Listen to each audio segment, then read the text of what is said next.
Welcome to another edition of the Royal Alliance UK podcast, episode 122, Elementary. My name is Matthew Turner, alongside my co-hosts Tom, Ryan, Steve, and as you can see, a very special guest in MicroMike. How is everyone doing, boys?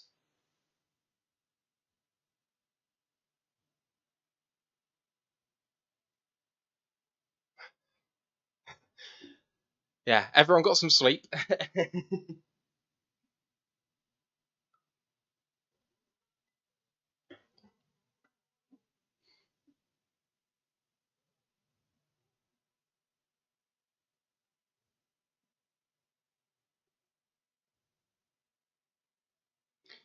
Yeah, everyone caught up on sleep after the draft. It was a heavy one, wasn't it?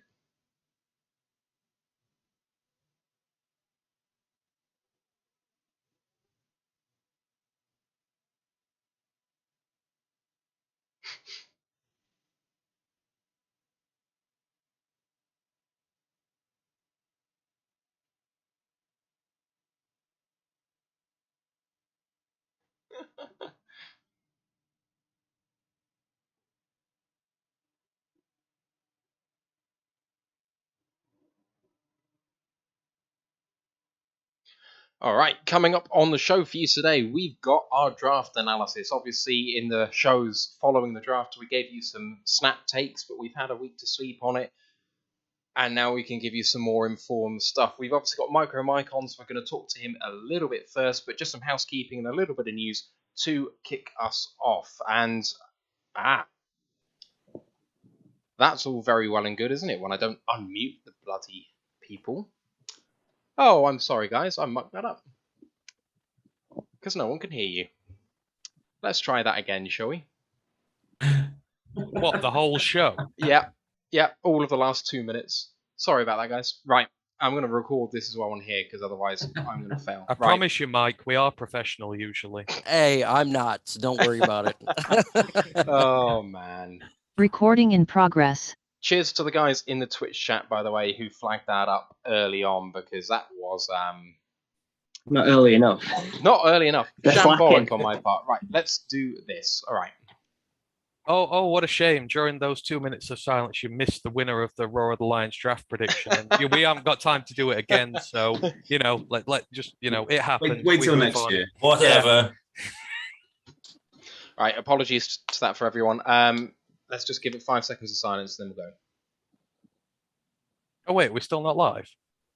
No. We've been live the whole time, but you right. guys weren't unmuted on Streamlabs, so they could hear me talking and they couldn't hear you replying. Is there a risk that it's our most listened to podcast because they don't have to hear kind of us chat nonsense? I mean, us chat nonsense could be like the additional show. About 700 podcasts. Right, let's do this. Welcome to another edition of the Royal Alliance UK podcast, episode 122, Elementary. My name's Matthew Turner, alongside a co-host Tom, Ryan, Stephen, and special guest MicroMike. How's everyone doing, boys? Good. What's the episode name all about? So It's meant to be what podcasts are, but apparently not today. The idea was that our GM is Sherlock Holmesian when it comes to the draft. He's got the glass out, and he's able to find the picks at the bottom of the order that have good value. I'm sorry, guys. I'll start doing them again. Fans had to hear that. It's a shame that wasn't muted. Sorry about that, guys. Yeah, everyone caught up on sleep through the draft weekend. It was a pretty heavy one. Yeah, it took many days to get right after all that. You think the hundreds of hours that went into scouting players, to doing mock drafts, to been away during that weekend, and then working 6 days after that, it was just like crazy. And it's nice to be back in regular sync again, sleeping properly, and not watching game footage every single day without fail. It's a bit of a weird come down because the draft is genuinely one of my favorite things of the year. But it is exhausting at the same time, and you get to the end and you're like, that was great, I loved it and loads of fun, but then it is a bit sad that you've got to wait 360 plus days to go at it again. But yeah, maybe a few days without mock drafts isn't really the end of the world. Oh, I'm so happy that mock drafts are over. I'm so happy that the draft, it was exhausting. I don't know about you guys, but I was dead. I felt like a zombie. I didn't know what was going on, what was up, what was down. So it's really good to be done with that and kind of see what the Lions team looks like just going forward. All right. I'm just glad for a break from sports in general. Oh yeah. Yeah, 'cause let's not talk about any. that depressing. Let's not talk about any other sports today, please. Just NFL. Oh yeah, you know Steve doesn't want to talk about any other sports. Anyway, let's move swiftly on. Got a really packed show for you today. Obviously, you can see that MicroMike is in the building. We're going to talk with him in just a moment. Then we're going to get straight into our draft review. We gave our snap takes from the draft just afterwards, but we slept on it a week, and now we can give you some more analysis. But let's just go over some housekeeping and some news to kick us off. Don't forget to join our Discord channel. That's the place where you can chat to us directly all the way through the week, as well as join a really vibrant and friendly community of Lions fans. DM us on Twitter if you want to join that. College Football Podcast, the back catalogue of that is available for you to listen to if you want to listen to Ryan and Ant's takes all the way up to the draft, all the way through the season, and how things kind of ebbed and flowed all the way through. Please do go and listen to that. And don't forget to like and sub to the podcast on this episode, all that good stuff. And don't forget our friends at LNU as well. Herman Moore and MicroMike and all the best guys are there. Download the app. You'll be able to find us there, as well as the best hobby content creators in the business. And we are a Twitch affiliate. If you do want to go over to Twitch, you want to suggest some custom emotes that we can put on there, then they're very welcome. If you've got an Amazon Prime subscription and therefore a Twitch Prime subscription for free that you can chuck us our way. We're not worth the paid for stuff, but any of the free stuff, we'll gladly take that off Jeff Bezos. Right, couple of bits of news which actually came out mostly today, one a bit earlier on. Per Albert Breer from SI, the Lions apparently would have drafted Trayvon Walker at number 2 if Hutchinson had gone at number 1. Not sure how much you guys believe in that. And then today, 2 of our draft picks have agreed to terms, although strictly speaking, I must say, because I'll take Jeremy Reisman on his word here, they have not signed those deals to the point they have not actually signed on the dotted line. They've just agreed terms. I mean, I'm sure they will sign in the next day or two, but Hutchinson has agreed a 4-year, $35.7 million deal, including $23.2 million guaranteed. And Chase Lucas, the 7th round pick, the cornerback, he's agreed to a 4-year, $3.8 million deal. Let's start with Trayvon Walker. Are you guys buying this smoke? Because we do know that if there's one thing about the Lions front office that we can say, it's that they do like their athletic guys. They're good testers and they're studious guys. And we know that Walker kind of ticks all of those boxes. Are you buying this smoke? I think it's a load of balderdash. I don't think they had any intention of taking him whatsoever. It's probably just a thing to say, oh yeah, they would have taken him if he was there, but the interest was real in Hutch. The interest was real in Kayvon, even in the amount of work they did on him, and there was just never that same feeling, that same vibe about Trayvon Walker going there as well. And I mean, and even if it is true, thankfully we've got one of the worst run teams in the NFL picking number 1 in front of us who make stupid decisions, and a stupid decision they did make to our benefit. So I don't think he'd be here even if Hutch went first. I think Kayvon was going to go. If Hutch goes first, I was pretty much convinced Kayvon was going to be the pick, because I thought it was going to be the pick anyway. Like I say, they seemed to do such due diligence on him. Picking Trayvon Walker, well, I'm glad we didn't, because that would have put me in a bad mood for all of the first round, because he has got huge potential to bust. Going with a super athletic guy these days don't seem to pan out that often, so I'm really glad we didn't do it, and I'm glad we weren't given the opportunity to do it. Yeah, I think it's interesting to think back to November, December, and it was always going to be Hutchinson, and then it kind of seems that there's just been a massive amount of smoke, since the Super Bowl. Hutchinson was the obvious pick, his obvious culture fit, and a massive need for us. So I'm just glad we didn't overthink it. Yeah, I mean, with these things, you never know, right? But I think the way the quarterback situation played out, with obviously none going until the third round, is a good indicator of how much the insiders really know about the draft. And that's not a big slight. It's more like teams want to keep this information in for a number of reasons. And I refuse to believe they hand it out easily afterwards. So it wouldn't have surprised me if Walker was the pick. I probably would have expected Thibodeau, but it just feels like trying to get clicks at this stage, right? Yeah, apart from Pickett in round one, the guys fell a long way. Mike, we saw your reaction when you were with our man Herman Moore to Aidan Hutchinson. That was circulating around the internet. You were happy with that pick by the looks of it, but what would you have made of Trayvon Walker at 2? Well, if it was Trayvon Walker at 2, it would be the opposite of that reaction. I may have just walked off screen. I was not a big fan of Trayvon Walker. I really didn't understand it. I don't understand. I believe in stats. His stats in college was not showing a lot. He was with an all-pro, I feel like, defense there in Georgia. So why would you go to that when you had Kayvon Thibodeau, in my opinion, is better. Not the biggest Thibodeau fan, but I would not have been happy. But when they took Aidan Hutchinson, I knew there was no Trayvon Walker to Detroit. That's why you see me exuberant. So it was like a double win. I'm getting the guy who I want, and then I'm getting the guy I'm not getting the guy who I don't want.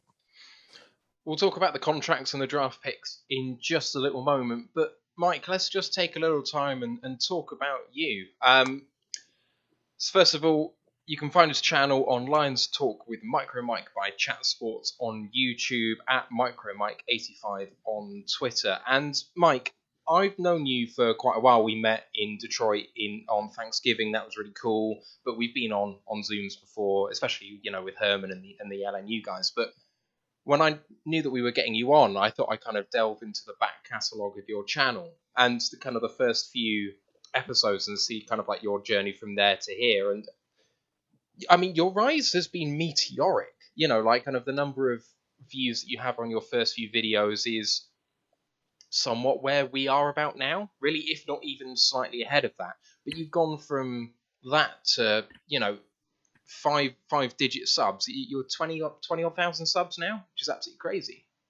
Yeah, it was crazy how I don't even know how it happened. I remember the first time I went live, I think I was a little, tipsy, a little bit of drink there. I didn't really know how to talk a whole lot. Well, there you go. And, it just came out of nowhere. And he was making videos. Chat Sports got a hold of me, and I said, let's do it. Let's talk some Detroit Lions on there. And then ever since there, my channel kind of went a little bit higher each day. And with their help, it's getting there. But definitely, you guys are going to get there.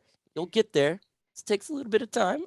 One day. And I found out from, the last few times that we've talked, that you're a military veteran, and that's a really big part of your identity and how you view the world. And also, I think it's the third video on your channel. You kind of document, a medical issue that you had. You didn't think you'd be able to lift again or have feeling in one of your arms or something, and like it documents you kind of getting back to fitness and stuff, which was really powerful to me actually. And it was only like a 5 or 10 minute video, but it showed so much about you. And I don't know, I just came away like, this guy is committed. Do you know what I mean? Oh, yeah. So I had injuries sustained. I have a really bad spine. And when I got back from the Middle East, I was on hydrocodone for 7 years, taking that 5-6 times a day because of my spine was so bad. And before I started YouTube, I found out there was a disease in my spine. It ate it all away. So I had to have emergency surgery. They told me I'd probably never have feeling on my left side again.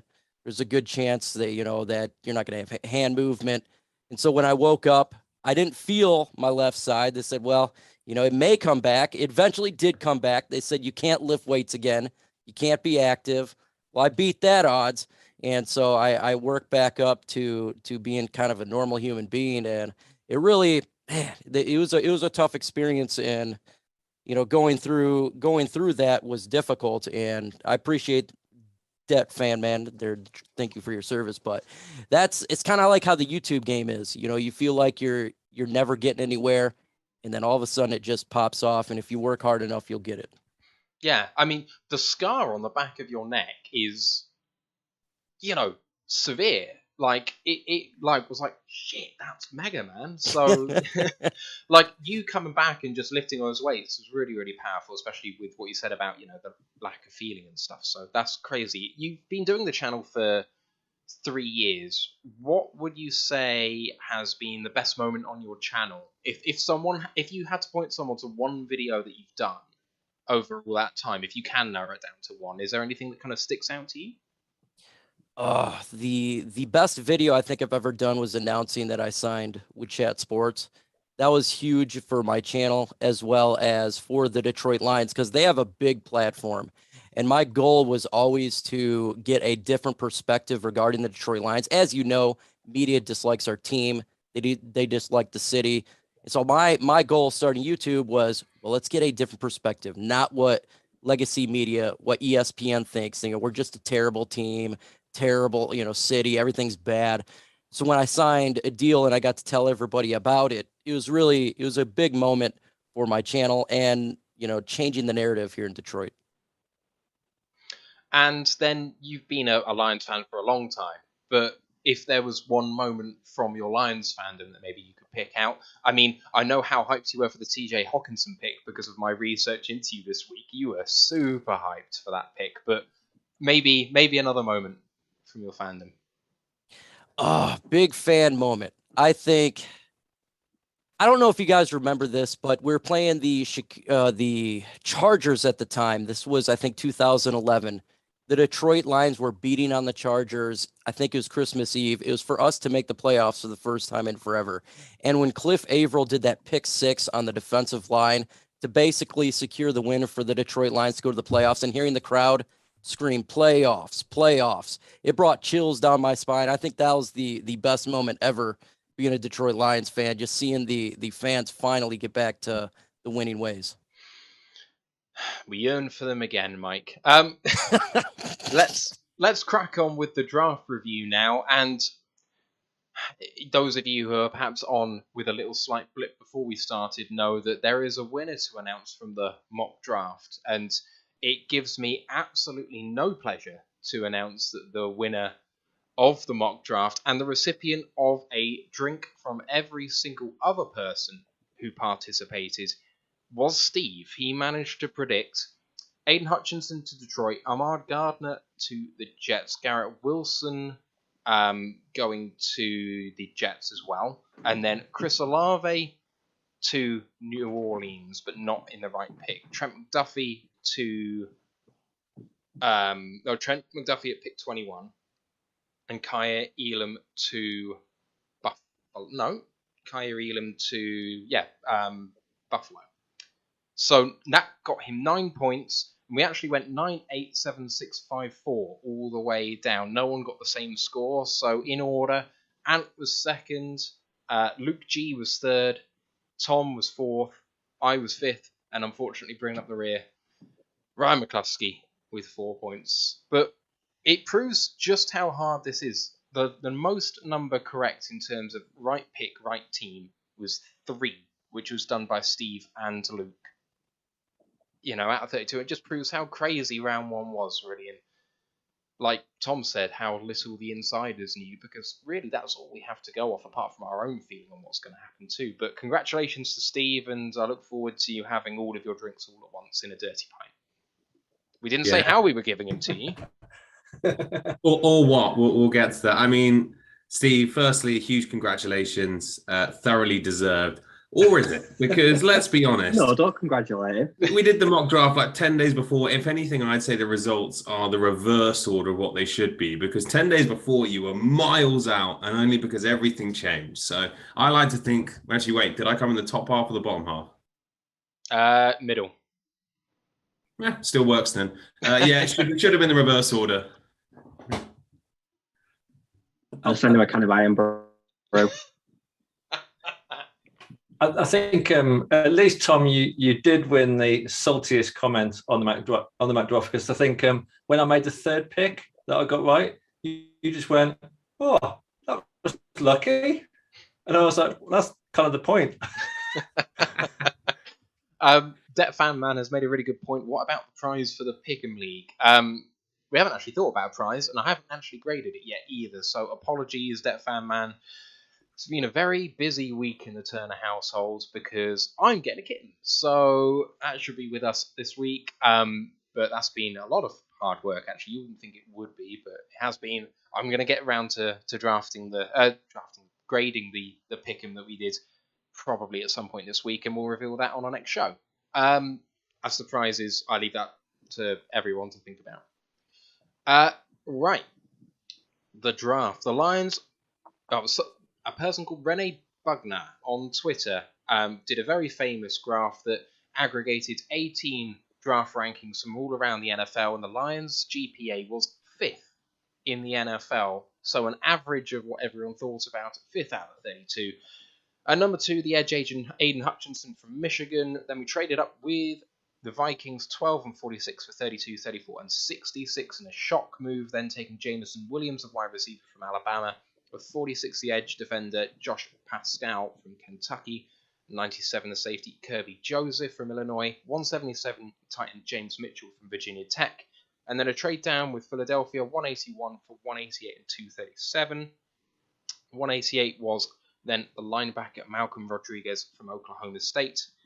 217 was the edge defender / linebacker James Houston from Jackson State, and finally at 237 the cornerback Chase Lucas from Arizona State. And let's kick this off by talking about Aidan Hutchinson. I do have an article on Aidan coming out probably in the next few days. But we know all about Aidan Hutchinson, supremely athletic player, one of the most athletic players ever to test in the combine with a RAS of 9.88. His 3-cone time of 6.73 is the second fastest of any edge defender all time. I did have the pleasure actually this week of listening to the Hutch Pod on PFF. Everyone knows that he did that, but I actually didn't waste my time listening to it until we took him, because honestly that's 4 hours of my life I'm not getting back if he goes elsewhere, and at that point he was going to Jacksonville, so there seemed to be little point.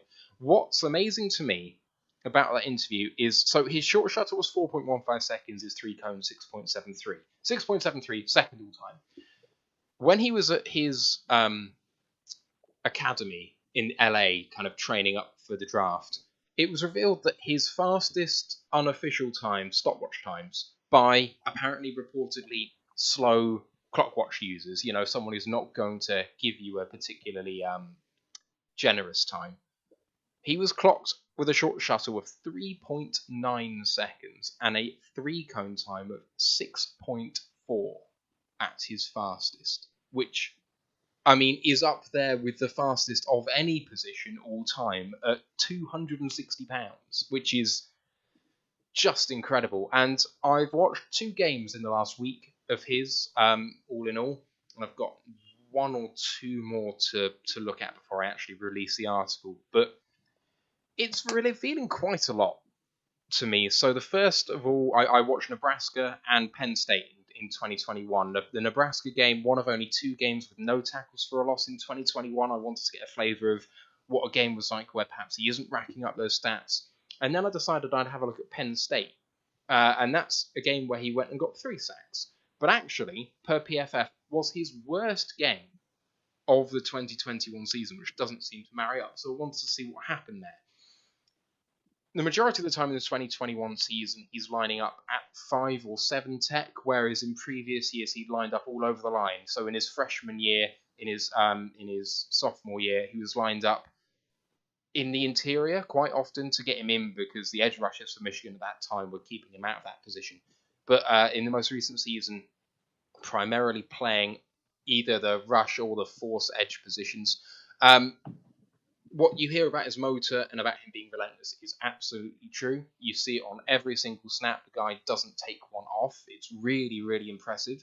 And when it was all about, do you want Kayvon, do you want Aidan, there was all this talk of, well, Aidan isn't your traditional bender edge rusher. But you might come away from that comment thinking the guy doesn't bend. It doesn't, there's no nuance with this guy isn't as bendy as this guy. Aidan Hutchinson can bend. Like, there's absolutely no doubt in my mind that he gets around the edge with speed or with power very, very well. But Kayvon is a freak of nature in that regard, and comparing them is unfair to Aidan, really. He gives defenders constant problems, whether he succeeds every time or not. They're always having to work really, really hard. There's no easy wins for these guys. Nebraska, he actually gives them a lot of trouble the way through. It just happens to be that other people are getting the sacks and tackles for a loss. One thing that is revealed through these two games with weaker teams, and I think it's because Ajabo is on the other side, is that he's rarely double-teamed. And actually, I think when I come on to watch the other couple of games I'm going to see, against Georgia, for example, he is double-teamed, he's chipped, and what have you. This didn't happen in the majority of games, and actually I think that does help him with stats. But the Penn State game is probably the best combo of tackles he faced in 2021. I think that's debatable, maybe with Ohio State. But left tackle, you've got Rasheed Walker. He was the 94th consensus player in this draft. Actually went 249 to Green Bay, so they're going to reacquaint themselves potentially at some point in the next 4 years. At right tackle was Caden Wallace. He's a 4-star recruit, but actually held up very well in this game. Penn State held up extremely well against him. He got 3 sacks, but the first sack is a cleanup sack. The second sack is a strip sack, which is great, but he's forced around the pocket and actually hits him from behind after the quarterback holds onto the ball for 4.5 seconds. It's kind of unfair almost to give a sack in that circumstance, because that's not going to happen in the NFL unless you're extremely lucky. And the third sack, I'm not even sure is his sack. I'm pretty sure he's the second guy to hit him on the way down, but it was credited as his sack. All in all, in those games, it kind of said to me that when he's coming up against some of the better quality tackles, that is giving him problems. Now, we know that he absolutely wrecked Ohio State, and he was going up against people like Nicholas Petitfrere, who went, I think, in the second round. So he has got the ability to beat some of the better tackles too, but you need to be doing it on a consistent basis against people who he's faced that are going to be better than the people he's faced. So that worries me a little bit. But you just listen to the guy, and I know he's polished, but the drive is there, the passion is there, the relentlessness. He has the occasional false step in his rush, which kind of worries me. But overall, I do think this is a guy who's worthy of the second overall pick. I absolutely do. Whether he's the best prospect in this draft, it's hard, because I actually don't think the quality at the top is really, really high. And so maybe he's the best player, but does that mean he's worthy of maybe number 1 overall in other drafts? I think the answer is probably not. But in this draft, maybe. So it's just one of those things where the quality perhaps wasn't there at top. But make no mistake, he is such a culture fit for this team. He will lead, probably be a team leader in after the first 6 or 7 games, and he will carry people with him. This is the sort of guy that he is. He's lead by example, but he's also vocal on the field. Like, it's a really good combination of being able to do both. So I came away really encouraged with what I heard from him on the podcast, really encouraged with some bits that I've seen, and slightly worried in others. You guys, I'm sure, have all seen lots from Aidan Hutchinson, but I just want to go straight to Mike for his take on the pick, what he's seen from Aidan. Look, I like his relentlessness. That's the number one key for me, and his attitude. I feel there's busts in the NFL generally, it's due to the fact someone has a bad attitude or injury. I don't see no bad attitude from this guy. I think he's a Dan Campbell type of guy, relentless. He's going to help change the culture for the Detroit Lions defense. That is something we needed, is a guy who does not give up. The last time we've had that was a man named Sue, or a boy named Ndamukong Suh. Never gave up, didn't care, changed the defensive line the way it looked, changed the ferociousness. We've not had that in some time. We got a name now, a face, that guy that won't give up, and he will help lead these young guys. Could there have been other picks? There definitely could be. We don't know. We'll find out in 3 years who's the best players in these drafts. We've seen it a million times. But is this guy going to be a bust? I don't think so. It'd be really difficult for me to say that. If I'm sitting at 2, he's the guy I got to pick. He's got the most stats regarding everybody else. He's got a relentless motor. You know he's not going to give up. He's going to fit perfect where he's at here in Detroit. He wanted to be here. Do we ever get players who really just want to be here? It's difficult to find that. So you put that all together and you get a perfect situation for the Lions sitting at 2. It was not an Akuta pick. The guy's like, I don't know if this guy's going to be doing too well or not. I don't know. You know what you're going to get from him. This guy's never going to stop. And that's exactly what the Lions need. We need to change the attitude, change the way that Detroit is viewed, and he's going to be a part of that. What about the rest of you guys? I think the combination of, like you say, that relentlessness that you see, if he was that's normally a trait you see with guys who are undersized, under athletic, etc. And that's how they've got to the level they have. But you combine that with his elite athleticism, you combine that with his obviously incredible agility, incredible hand usage. I love the violence he plays with as well. And suddenly you match that kind of almost ability to bully guys with that relentlessness. It's just so powerful. So I'm just very excited to have him a Lion. Like I say, we talked beforehand, I had Thibodeau slightly ahead of him, but there is no way I was disappointed with Hutch as a pick. I would have been disappointed with Trayvon Walker, let's be honest. So yeah, it's really hard to be anything but excited. And I think, Mike, you touched on it there. I just think the bust rate is so low. Now, we've been proven wrong with loads of guys before when it comes to bust rate, but it feels like he is definitely the safest of these top guys. And I never really bought into the fact he doesn't have a high upside. I agree that he maybe doesn't have the upside of some guys before, but you've got so many examples in the league of like when Max Crosby came out as a 4th rounder, no one was saying, oh, Max Crosby, he's got the upside to be one of the best pass rushers in the league, right? You don't know with these guys until they get on the field. And he's shown it against some of the best talent in the nation already. So would I be surprised if he was a bust? Yes. Would I be surprised if he was a star? Absolutely not. And that's a pretty great place to be. I think he's a really good candidate for Defensive Rookie of the Year. Like I said, he will be one of, if not the top 2 favourites, I think, straight away. I think the fits really well because the Lions have a glaring need for pass rush. Our star man that we just inked to a big old contract in Romeo Quara, is he going to play this year? Who knows? We don't know where the rehab is. So that there is the need for someone to come in and take up that mantle straight away. So you couldn't ask for a better destination because there's very little ahead of him in the depth chart. He can come in day one, snap from, and he can take this defensive put on his back. He can be the guy. It can be all about him. We've got the complementary pieces, like you say. We've got Paschal. We've also got Charles Harris. There'll be a really good complementary, but he has got a pigeonhole position for him. There's a space there, and he just needs to make the most of it. Like I said, he will learn how to handle double teams, the better quality tight ends that may be able to give him a bit of a nuisance. That's where he'll have to learn and play his trade because some of them he won't be able to bully as easily, but he will learn. That's going to be a growing pain. It is for a lot of edge rushers when sometimes the line's a bit stacked more on his side. So move him around, but it's going to be pains. But I'm thinking anywhere between 9 and 11 sacks is very achievable. What was the name of the Penn State guy that Hutchinson played against? Rasheed Walker, I think. The Packers took? Yeah, Rasheed Walker. Never heard of him. Okay. The trouble is, Steve, you know what the Packers do with offensive linemen? They just pick anyone and make them an all-pro. It's one of those sad things in life. Look, Never heard of the guy.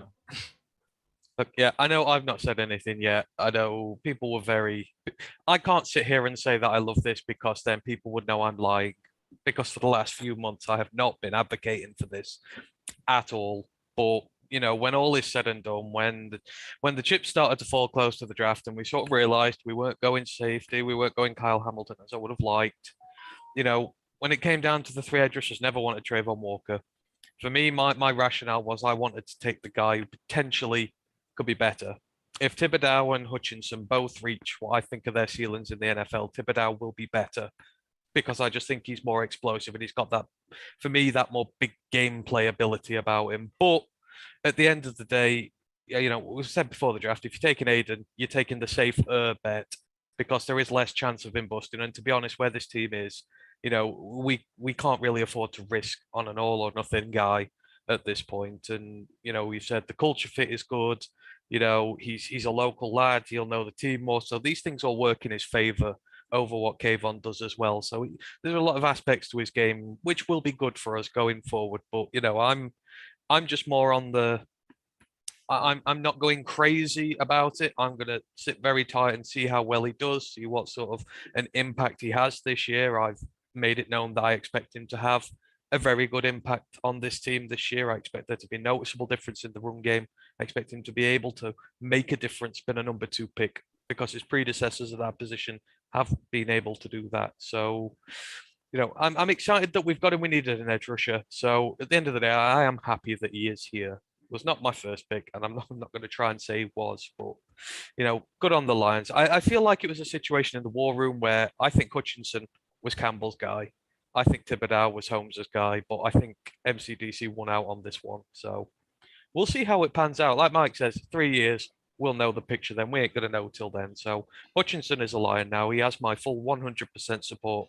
As I said, everyone who was drafted here would, regardless of what I've said about him in the past. So I'm excited to see what he does here.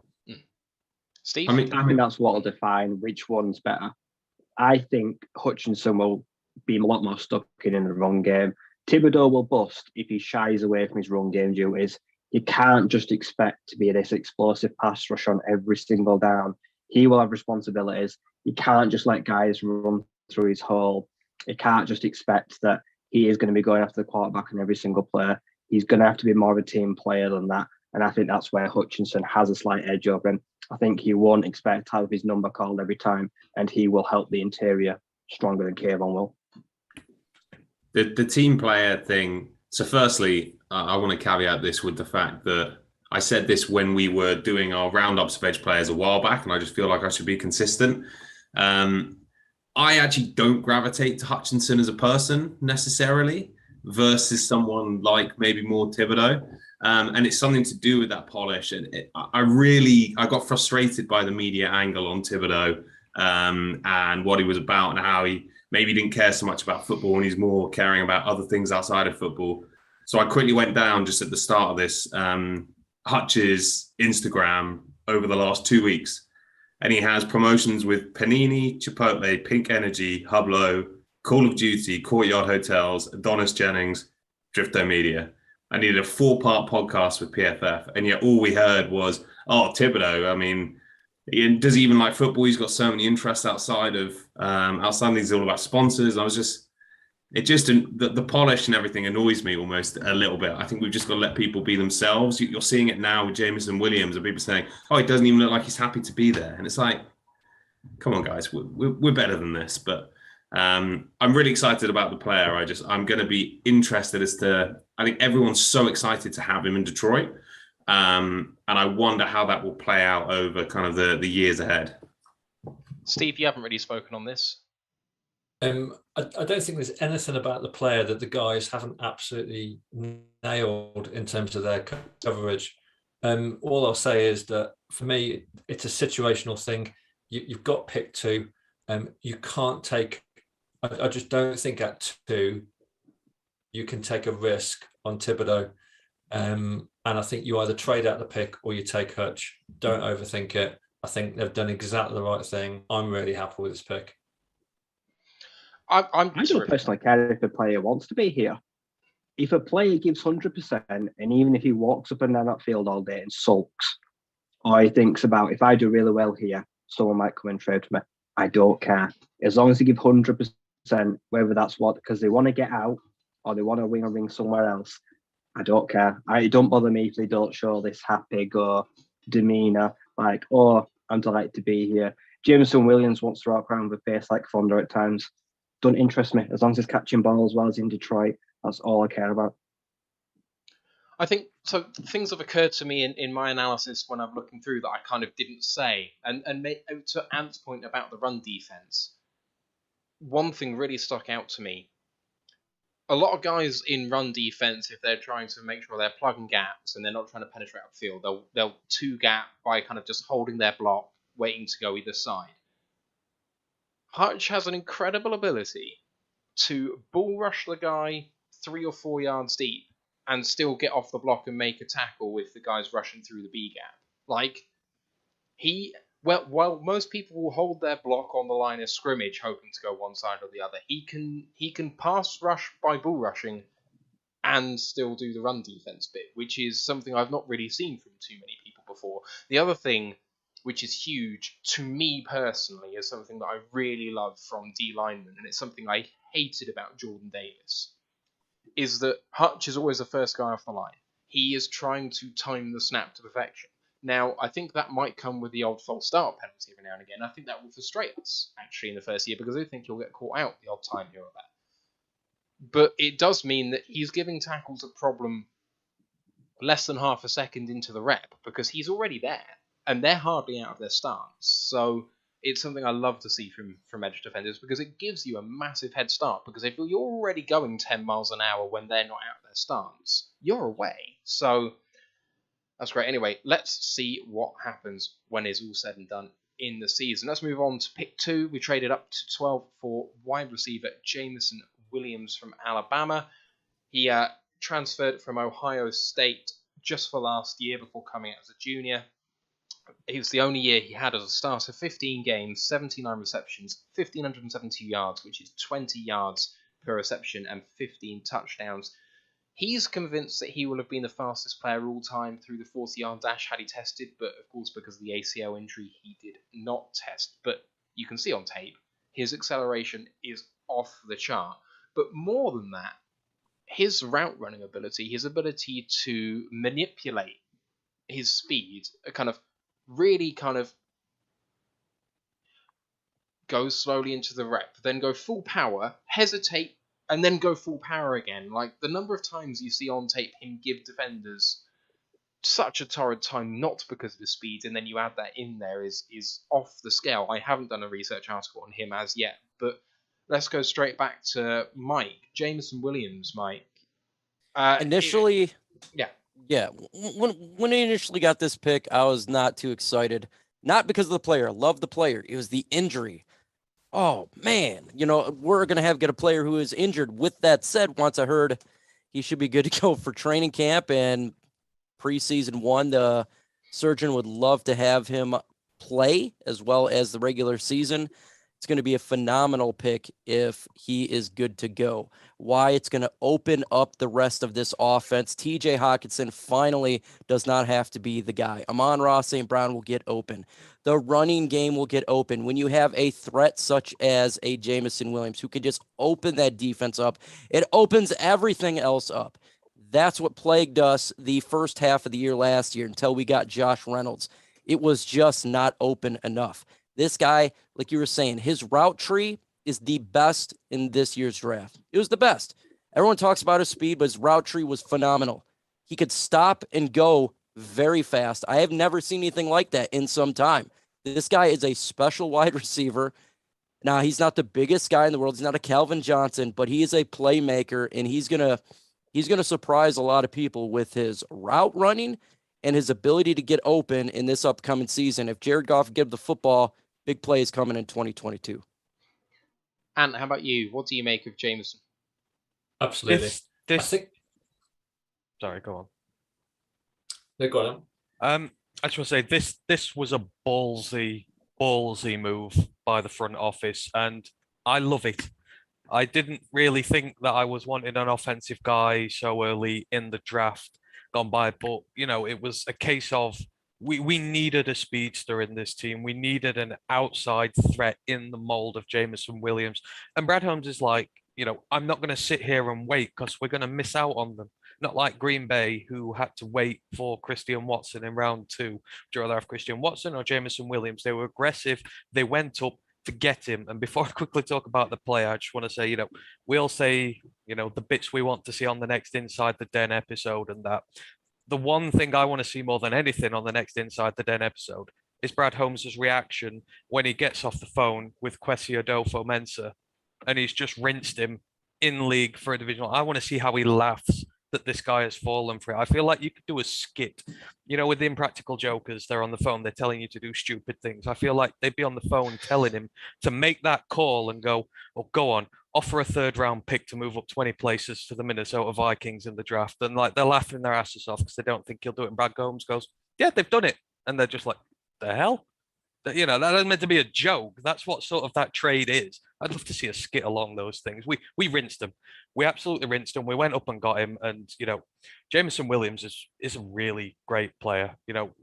Mechie was the focus of that team at the start of last year. Then when Mechie went down injured, Williams really came into his own. He had a good season all told, but he is exactly what this offense needs. He is a guy who has burning speed.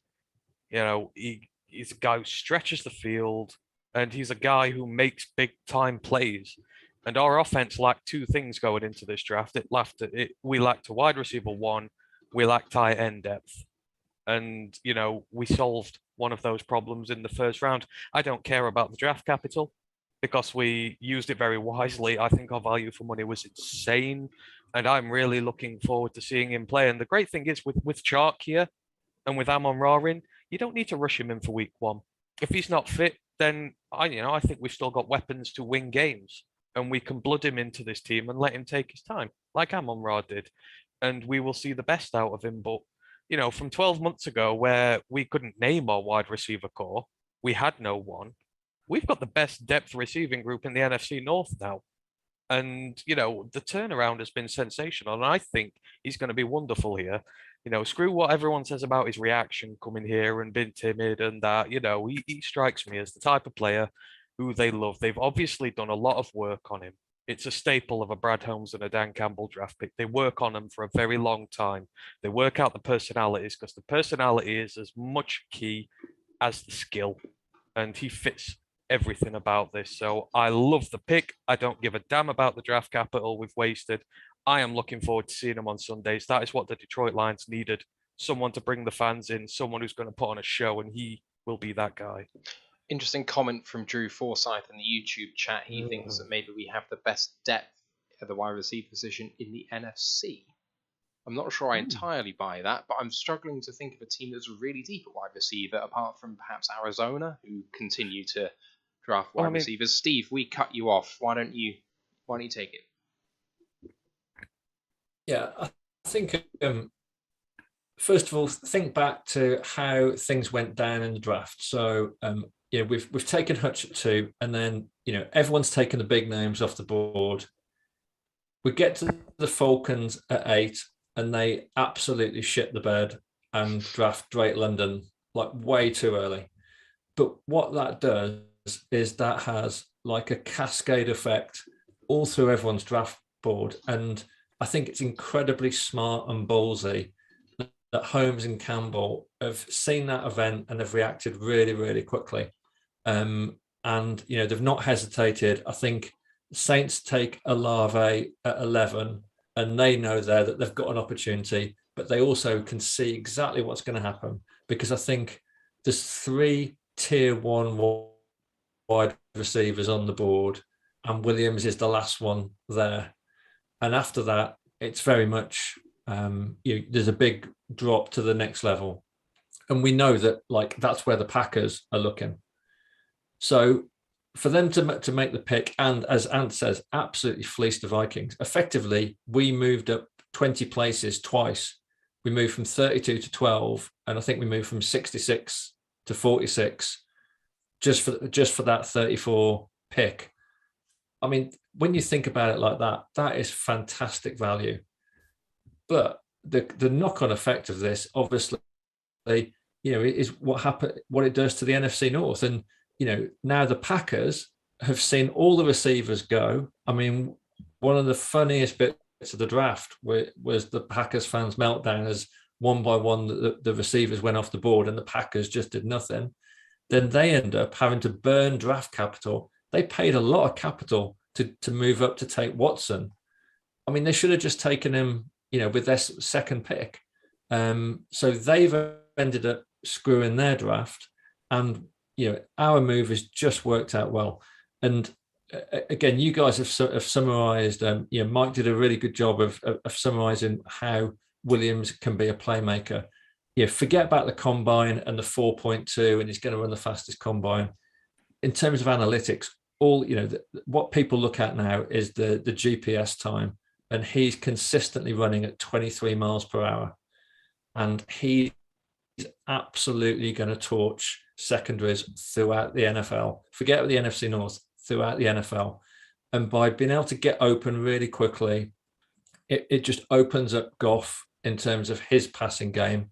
And also it just opens up, putting our wide receiver 3 on someone else's cornerback 3. And our wide receiver 3 is probably Amon-Ra St. Brown or maybe DJ Shark now. So, and we've got Hutchinson and we've got Josh Reynolds as a wide receiver 4. We are absolutely stacked now. Behind that offensive line with 2 good running backs, it's just no excuses. We talked about a defensive draft, and I think we took 6 out of players, but taking Williams is the missing jigsaw piece. And for me, it's a fantastic pick, but it is no excuses time now in terms of offense. I love this pick, Captors. He was shocked as well. He was like, they traded up for me. I think he was amazed that we were brave enough to go get him. We would have been low on his pecking order of teams that would have been ballsy enough to trade up for him. And I think he respects the hell out of that. Someone that goes up and gives capital to go and get him, they clearly want you here. So I think he's going to warm here very quickly. I also think there'll be no blood in him in. There'll be no way you don't let him on the field week 1, snap 1. He's telling you, I am going on the field. He will play pre-season. Barring any setbacks, he's going to be ready. So I think it's a great pick. Like I say, I've seen the slants, the digs, the drags, the skinny posts, stops, catches the ball. And then when he gets around the bend, the stride, it looks like an elk or a gazelle. It looks so majestic. He covers ground so quickly. Safeties don't know what angle to take because he's going towards the sideline and he turns up to field against the pylon. I know he's a candidate for Offensive Rookie of the Year, surely. I think even if the lines aren't great, you won't be able to overlook the things because he's going to put some highlight reel play. I agree. It's time to put up or shut up. There's been no excuses for Goff this year. We have gone all in on helping him now. You can't really say, well, he's not confident. Who wouldn't be confident trying to? He's got the keys to a Lamborghini now. He just needs to keep it on the road. Yeah, I mean, you've all summarized it nicely. He's just such a fun guy to watch. He's got a gear that other athletes just can't handle, to be honest. And I think that will continue at the NFL level. Against Arkansas, he had 2 different plays. One where he ran a slant and go and gassed the guy for 6. And then the corner respects him over the top. He just runs a normal slant and scores 6. And it's just, what are you supposed to do? Teams are going to have to bracket him, as Mike touched on. That's then going to open up Hutchinson in the intermediates as well. And I think that's something we'll come to with one of the guys we're going to talk about in a minute too. It's a lot of these guys are not just going to have value individually in terms of stuffing the stat sheet themselves. It's what they can do for the rest of the team, which I think is so exciting. And you combine that then with Williams's drive and the fact that he had a targeting penalty as a gunner on special teams, which just I couldn't love anymore. Someone who's willing to get that physical on special teams as a guy who's he sees himself rightly as a superstar, and yet he's out there thinking, yeah, I'll play SEC special teams, don't worry about it, and then I'm going to light a guy up in the process. So, it was definitely surprised to see him as the pick at 12, but just love every bit of it. And I think if he does stay healthy, I really struggle to see a way that he won't be a threat in the league. I find it really funny that in the Lions highlight reel, that targeting penalty moment was part of it. I saw that play for the first time today, and I was like, "Holy God, that's horrific!" It wasn't like he just led with the head; it was a running, diving header. It was awful and awesome at the same time. Just no fear, and that's what you want, right? With a guy who's you look at him and he's wiry. Is he too skinny? How is he going to be tough enough? And then you watch him play, and you're like, yeah, he'll be fine. He'll be fine out there. So.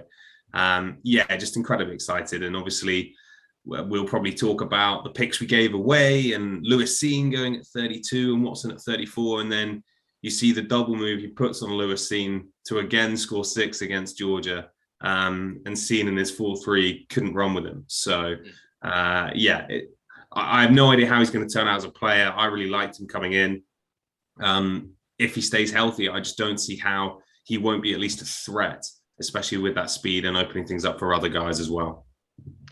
All right, we're going to move on to our third pick. And Tom, I don't know if you're ready to speak on him because I know that you've been very busy over the last week, but I'll just give a quick bit of preamble first if you need to load anything up. So Josh Paschal at 46, the edge, maybe sliding inside defensive tackle player from Kentucky, 6'2.5", 268, 30 reps on the bench is super impressive, and that 1-5-7-10 split I think we may talk about for a while because that really shows up on tape. 5-year player at Kentucky, although he was only a redshirt senior because his sophomore year he was diagnosed with cancer in 2018 and managed to make a big comeback from that. The only 3-year captain in Kentucky's history. Ended his college career with 137 tackles, 35.5 tackles for loss, and 13 sacks, including 5 in his final season at Kentucky. Tom? Yeah, so I will be releasing a report on him, but it's definitely nowhere near ready, I'm afraid. And I haven't had any time to watch him since the draft. But I did a little bit of work before on him. He was, for those who remember our hot takes, he was my hot take to go in the first round. And I'll stand by the fact that if the Lions stay at 32, they would have taken him. Probably not true, but let's just pretend that it was, and I was right with that one. So I think what I was just talking about with Williams in terms of what he does for other guys, I think Paschal is a guy who I don't see as someone who's going to be a 15 sack person in the league. And that's absolutely fine because of what he brings in terms of versatility, in terms of violence, again, in terms of that trend that we see, and a guy who will open things up for the other people on our line. And with the talent we now have on that defensive line, it just is going to be, he's not a guy that you can just leave on his own because you're like, well, we need to go double Hutch or someone like that. So we'll just leave Paschal because he's so heavy-handed. He's so versatile that how we're going to use him, I just think that's going to be incredibly valuable to us as a team. So, yes, he's a little bit of a tweener. He doesn't have incredible length, although you wouldn't necessarily know it watching. But he's just a very solid, well-rounded player who's going to be incredible in the locker room. And I think is going to really force his will on those other offensive lines, especially in the NFC North. So I'm actually a little surprised at how much love this pick has got because I thought people might think it was a reach coming in. A lot of media people have come out and said they're a big fan of it, which I found surprising, but obviously very happy to hear it. So look, he's not someone I'm expecting to tear up year one, not because he's raw as such, but just I don't think he's flashy like someone like Hutch is going to be, or even a Levi I think will flash a lot more this year. But I just see him being a really solid player. Mike, I know that if we only have you for an hour, perhaps we don't have you for a huge amount more time, so I'll throw this straight to you, perhaps, to talk on Paschal. Okay, so I don't mind the pick. I know initially a lot of people didn't like it, at least when I was live streaming for it. They said Josh Paschal, getting that edge rusher again, but he's more, he can do edge, but he can play interior as well. And if you look at the Detroit Lions defensive line last year, it was really bad stopping the run. It was absolutely awful. And I think having a player that can do that can help the Lions out is all right. Was it questionable that Kerby Dean was there? You probably could have got him as a linebacker. Yes, maybe I would have liked him a little bit better, but I'm not upset about it at all because the Lions defense needs to stop the run. How do you win football games? You got to stop the run, folks. And if you can't stop the run, you're going to get ran on. And guess what? We have a guy named Cook for the Minnesota Vikings who likes to run all over us. To win football games, we got to help do that. And it'll help out Levi Onwu's pick and Ali McNeil, 3rd round pick. So if we can help those guys out, I'm all for it. Let's just stop the run, help out this Detroit Lions defense. Much better than last year, and we good to go. I don't know how much longer you have, Mike, so I don't know if you want to plug stuff now, or are you good to go for a little bit longer? Yeah, I got to get here, continue my work here. But go ahead and make sure you subscribe to Roar the Lions UK. That's the important thing, folks. Subscribe to their channel, like their video. They're dropping a lot of content, and it's hard. It's hard doing all this, so make sure you go ahead and subscribe, like the video. Make sure you show them some love in the comment section. Tell them some good words saying this is great content. Thanks for working hard. You do that, it means a lot to content creators. Make sure you do that. Show some love on Twitter. On Twitter there. Show some love on all the social media sites. And I know they're on Lions Nation Unite as well. Make sure you show some love there. And hey, if you want to subscribe to my channel, go ahead. Yes. So MicroMike from Lions Talk with MicroMike by Chat Sports at MicroMike85 on Twitter. Mike, thank you so much for coming on, man. Really appreciate it. Hey, appreciate it, guys. Really, really appreciate it. I want to say, Anthony, you said an awesome thing earlier about the Aidan Hutchinson, how you're not a fan of him, but you're going to root for him. That's what it's all about, folks. Rooting for your teammates, rooting for Lions YouTubers as well. So root for these guys. Subscribe. Cheers, Mike. Cheers, bud. Cheers. Thanks, Mike. Right, who wants to go on Paschal? I will. I will. Go on, Ryan. I'll defer to you first. What Mike doesn't know is that Ant's always saying awesome things. Oh, Steve. I'm actually going red now. I can feel myself going red. I've watched a bit of Kentucky actually because, well, I'm hoping that our future quarterback is currently playing there. So I was scouting other players last year, but I managed to see him flash. I think he finished in the top 2 in the SEC for quarterback pressures. I think he had 34 last year. So he is someone that he's pretty relentless. Like I say, he's got a nasty streak to him that I think Hutchinson's a bit of a gentleman. I know he plays ferocious, but he comes across really polished, where Paschal comes off like he's going to be a bit chaotic. Like I say, he's going to run himself out of plays. He's going to run himself into plays, but he's going to make his presence felt. Like I say, he's not the biggest. He's 6'2", so the 260 pounds, like it looks heavy on him. Like I say, the arms aren't too long, so he's one of those muscle shark kind of like really squat hinge guys. I think he's going to be really good on the interior.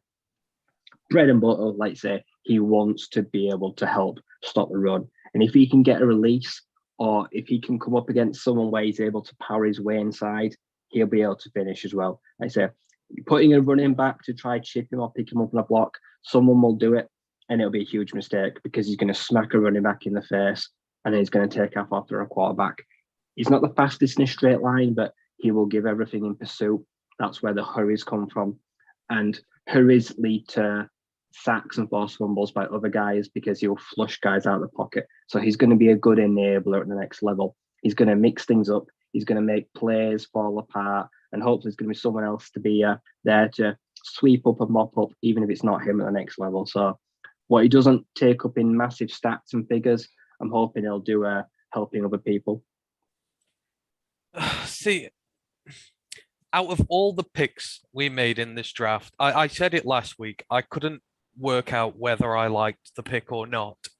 And 8 days later, I still can't tell you whether I'm so conflicted by this pick. Now, first of all, I love to say I love my Kentucky offensive linemen. You know that. The Lions do. They've taken one in the draft for the last 3 years now, or undrafted. So, you know, they like the aggression, the nastiness they bring. And Josh Paschal is no different. He is aggressive. He is violent. He is nasty on the line. And if he gets his way with you, you know, you're going to be beaten thoroughly and soundly. Where I start to have the issues is where do we really play him? I don't buy into this scheme versatility stuff that everybody is saying about him, that we can play him up and down the line and that he's going to be wonderful at all those for us. As an edge rusher, he does not have the elite bend that you need to be able to be an effective edge rusher at this level. He relies, and I did this in my scouting report on him, he's like Kayvon Thibodeau. He relies on his bull rush. He relies on his aggression. He relies on his physical traits to win battles. And outside of that, there's very little. There's no plan B in how to win. So I don't see him being as effective on the edge. And likewise, if you try and shift him in towards the nose tackle territory, he has problem with leverage at times. He gets his arms too high. Offensive linemen can get under him. They can lever him out the way. And there is evidence on the tape in the run game that's, you know, that supports this. He does have trouble with that pad length at times. So, you know, I don't see him going up against some of these nasty centers and these big guys and winning very much. So that kind of narrows it down for me to, I won't call it like the Perry and Winfrey territory. I want to see if you could, at that 3-tech area, if you get him in as a 3-tech in that rough area and you have him as this nasty disruptor who's going to buckle a pocket, who's going to be able to get to the quarterback that way, I would use him like that. That would be the place I would have him, because I think the style of aggression and the way that he plays is more suited to that, rather than trying to move him up and down this line. The only trouble is that then gets in the way of what Levi Onwuzurike does, because he is also that sort of 3-tech pass rushing disruptor guy who we've got as well. Now, I mean, you could say, well, why not have two instead of just one guy who's going to do this? But trying to play them all together as rotation. Now, I know I said I wanted a defensive tackle for rotation, but I was thinking more interior nose tackle type, not these guys on the edge, of whom there is more. I will be playing Paschal, at 3-tech all the time, but I want to play on Wuzurike there as well. And you've got other guys you need to be able to fit in. So schematically, I'm having trouble adapting to this. I think there were better options at other areas on the line that would have had a bit more speciality, if you get what I mean. But at the end of the day, when all this is said and done, you can't argue with the stats that he's put up in the SEC, which is the toughest division in football. And he ain't on one of the powerhouses on that line. He's coming up against top-class offensive linemen week in, week out, and he's still been able to put up some really good stats there, and he has done well against the run. So the productivity is there in the toughest of environments. And like I say, he's coming from a system that produces nasty, mean, aggressive guys, which is what we need. I think it's the scheme fit that I'm having trouble with, because I ain't sold on his versatility. I just am not. I think he's got one position to play, and I think that's where you need to use him. And I think it just collides with some of the other guys, if you get what I mean. But by no means am I raining on this pick. We've got so many weapons in there now. If Levi comes good this year and Paschal and Hutch start well, add in Aleem, and then you've got an embarrassment of riches on that line to be able to do whatever you want with. So I'm not unhappy that went DT. I'm just, again, I hope I explained it as to why I'm a bit conflicted well enough. And it's really hard. I would have put a linebacker It's really hard to know until we see what this new 4-man front is for the Lions, right? Because if they're going to run a lot, say 4-3 under, where really your strong side defensive end is more of a 5-tech guy, then actually I think that plays into his strength nicely. If you're going to stand him up outside or anything like that, then that's no good to anyone. So there was reference afterwards to him becoming kind of the Cameron Jordan of what they had previously, or what AG had previously with the Saints. Now, I don't see that in that Jordan's a bigger guy and a more traditional lengthy guy, and obviously it's turned into a hell of a player itself. What I would hope they would use him like is more like, say, the Seahawks, who played a lot of 4-3 under, did with Michael Bennett, a guy who was maybe traditionally a bit undersized, and you play him, yes, at strong side end at the 7-tech sometimes, but where he was really effective was working between a tackle and a tight end, or as a 5-tech. And occasionally then on third down is where you use him interior at a 3-tech. But without knowing really this line system, because we've only had this coaching staff for 1 year and they said they're going to change it again, it's really hard to know how that's going to play out. So, and that's why I was surprised why people were so up on the pick, because they seem to almost be ignoring the tweener side of it and going more to the he can do everything side of it. And I think there is definitely a balance there.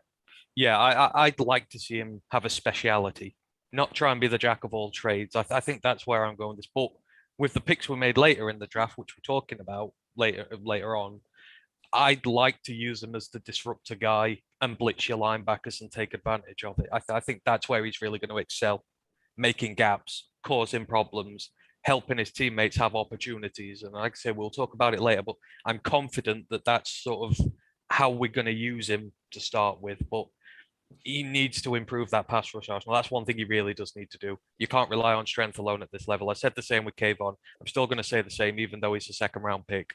You've got to diversify a little bit more, and I would like to see that as the season goes on. All right. Steve, did we come to you? I can't recall. Sorry, it's been a while. No, I mean, just I'll just to echo what the rest of the guys have said. I really like the Paschal pick. I think that what's clear now in terms of a Dan Campbell, Brad Holmes pick, it's someone who's super athletic, someone who's got a real upside, someone who's high character, and someone who's a leader on the field. And this is what Paschal ticks every single box for those. I think, I think we're kind of overthinking the schematics here. I think he just wants someone who can tackle on the inside and stop the run. Every season we get torched. Dalvin Cook, Aaron Jones, David Montgomery, or whoever the Bears are playing in the backfield. They're absolutely torching us. We need someone that can tackle. From what Ant and Ryan have said in terms of the college pod feedback, Paschal is a guy that can stuff the run. And he's got some pass rush upside as well. A lot of people have described him as kind of like Travon Walker light. And it seems to me like there's definitely some flexibility in his role, and that Aaron Glenn really wants to play the new scheme. I think he's talking like a 4-2-5 or something like that. And there's going to be lots of jumping around. There's going to be lots of mixing things up, confusing the offense. And this is where Paschal can slip inside and play, or he can play as a 5-tech. So for me, it's a really exciting pick. And again, no excuses. He's invested in the trenches. We've got Aquara, we've got Hutch, we've got Aleem, we've got Levi. Now we've got Paschal. And bringing in Charles Harris, Julian Aquara, specialist pass rushers. There's no excuses that they've got to perform up front. We need to be crushing people up front on that D line. Todd Walsh just became the most critical part of this rebuild. He has all this talent, he has to do what Hank Fraley does on that O-line and develop it properly. There is so much talent here, and like I say, I'm not down on this Paschal pick. It's just he needs to be developed and utilized correctly, and that's where my concern with it is. So if Todd Walsh can come in and get the potential out of these guys, then this is going to accelerate our rebuild something fierce. And it's critical that we do. It's critical that we learn how to use these guys properly, because we do have the weapons to wear people down now. I mean, you've still got Penasini in the middle there to come in. Aleem's going to come on even better. Once the pass rushers are back, there is a wealth there to use all along that line. There's depth and good depth now, but it's up to that D-line coach. This is going to be a massive season for him. I just want to finish off by saying that for me, I really don't expect him to play much this year. I know that you guys have all spoken to potentially the upside, the drawbacks. I feel about this pick exactly the same way as I felt about Levi last year. I was bemused by the pick. I am encouraged by the upside that he presents. But even though Paschal isn't coming into this injured like Levi did last year, I fully expect Levi and him to play a similar role, even if they're completely different body types. I think that they're going to play similar positions in the NFL. And I think that Levi's naturally going to be ahead of that progression. If you have a look at how they talked about Levi in this offseason, about the fact that he's in the best shape of his career, that he looks absolutely jacked, he's ready to go. I expect Levi to be the starter at defensive tackle, at the 3-tech position. And I think Paschal's going to be working behind him. And there'll be some rotation there. But if you see 60% for Levi, 30% for Brockers, and 10% for Paschal, I think that's about right. And maybe Paschal gets another 10% of snaps in a different position, maybe a 5-tech strong side edge, as Tom was saying, then I can see that too. But if he plays more than 20% of snaps in the entire year, I would be really surprised. And I think that people need to temper their expectations, because I think he's a pick for years 2, 3, and 4. I don't think there's one starter nailed in for next year on that defensive line anywhere. I think they're going to battle it out in camp. I think if Paschal does better than what Levi does, I would expect him to get the nod over. And there is not one guy on that line I will pencil in right now without having a good training camp, quite frankly. Even Aleem. Everyone knows I love Aleem to death, but those interior spots are up for grabs. The outside spots are up for grabs. The edge rusher spots are up for grabs. I'm not even going to give Hutch a start at this point. If Aquara's back and healthy and Harris is there, he's going to have to earn his start as well. It's a great problem to have, but I ain't writing Paschal off as not a starter. Yeah, I'm not saying you should expect him to be, but you should fully expect him to be if he's better in camp. It's not a case of even if he's better in camp, Levi will still get the start. No, he won't. No, that's fair play. I guess I'm trying to temper expectations for him with everyone being so high on the pick, is what I mean. That's what I expect coming out of the offseason. But you're absolutely right. If he's better in camp, he's going to start. So, all right, let's move it on to our The fourth pick, number 97, the safety Kerby Joseph from Illinois. And there is a really good piece written by Ash Soden, one of our newer writers, on ROTLLinesUK.com. Comprehensive piece, got videos in there, got all the bits that you'd want to see in terms of analysis, but I'm just going to read a short line from him on the conclusion for Kerby Joseph. He says, Kerby Joseph, while being a one-year starter, showed great deep coverage skills, reflected by him being the highest rated defensive back in the nation per PFF. Despite playing mostly deep safety, he also showed flashes of good run instincts, but was unable to fully act on these. This may be due to the scheme he played in, but is more likely down to confidence. As the games went on and the season went on, his run defense improved in my estimation. Joseph is by no means a complete package, but he's fallen in a great place for him with a chance to play under the tutor of Baron Glenn and Aubrey Pleasant, who could be described as two of the best DB coaches in the league. In our scheme, he projects initially as a deep safety on 3 safety looks, with Walker and Elliott playing closer to the line of scrimmage or in split zones alongside Tracy with Deshaun in the box. That's what Ash makes in a very kind of short summation. There's a lot more to read on that, so I urge you to go and read it in full. But what do you guys make of Kerby Joseph, our new shiny safety at number 97? Steve, why don't we go to you straight off, because we haven't heard much from you on the top. I think, the funny thing is, we've talked about, we've talked to death about the safety position, and we've talked to death about, the top sort of 6 or 7 safeties, and kind of, this is a guy that I just think we all thought that the safety position would have been absolutely sewn up by the time Kerby Joseph's name got called. We'd have already got our safety, but I think when you read in a bit more depth, and I know that I've spoke to I think Ant about this, and I think you've talked about Kerby Joseph in terms of value. I think this is a really good pick. Yeah, it's not. I mean, we thought we might have a chance at Scene or Petra or Brisker. Or even Hamilton, but in terms of the value that we've got out this draft, and we've still been able to get a guy like Kerby Joseph with a massive potential upside, for me this feels like, I think we're going to come on to another value pick, but this feels like a really high value pick for the Lions, and I think this is a guy who is very quickly going to establish himself. He might not be on our depth chart a starter now, but let's put him through camp, and I think he soon will be. Ryan? Yeah, he'll be. This is a simple pick. I don't want to see him in the box. He won't survive, I don't think, at the next level in the box. Just put him where he plays best. He is a ball hawking deep safety. PFF grade, career completion of like 36.8%. He allowed very little. Passes defended, interceptions, incompletions. You throw at him, he forces them. Doesn't let you catch him. Like I say, his hand-eye coordination is fantastic. He knows when to turn around. He knows how to drag a deep ball. He doesn't let guys get past him. He's able to keep shallow and deep things in front of him. Put him in play cover 2 and put him next to Tracy. Play 2 halves, like say if you want to play at that. Or he put him just go deep thirds, whatever you want to do with him. He should be the deepest man on the field. And I think that's where he'll excel at the next level. If you want to challenge him and you want to take a shot at him, that's fine, because he is going to make quarterbacks at the next level pay for it.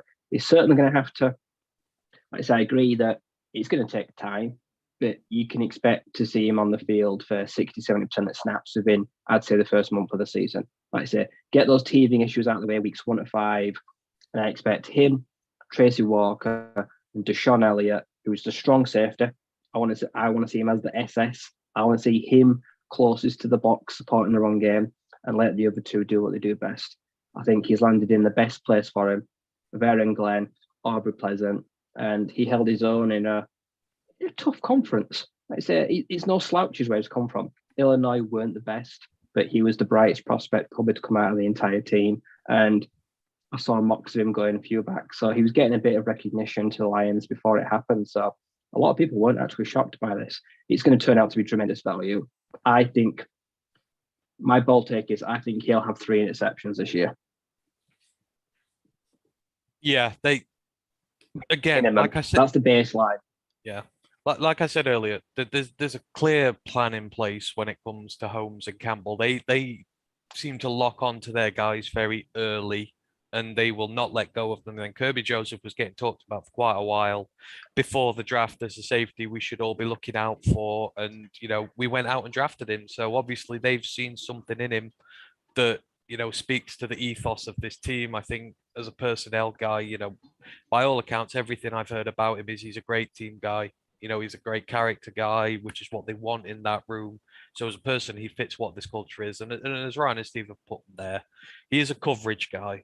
We need a coverage safety. We need a guy. We need a ball hawk back there, someone who's going to be able to intercept some of these many deep passes that get thrown on us there. And I like that aspect of it, and I also like sort of the general aspect of the Lions draft in general, because the one place where Kerby Joseph struggles is in the run game.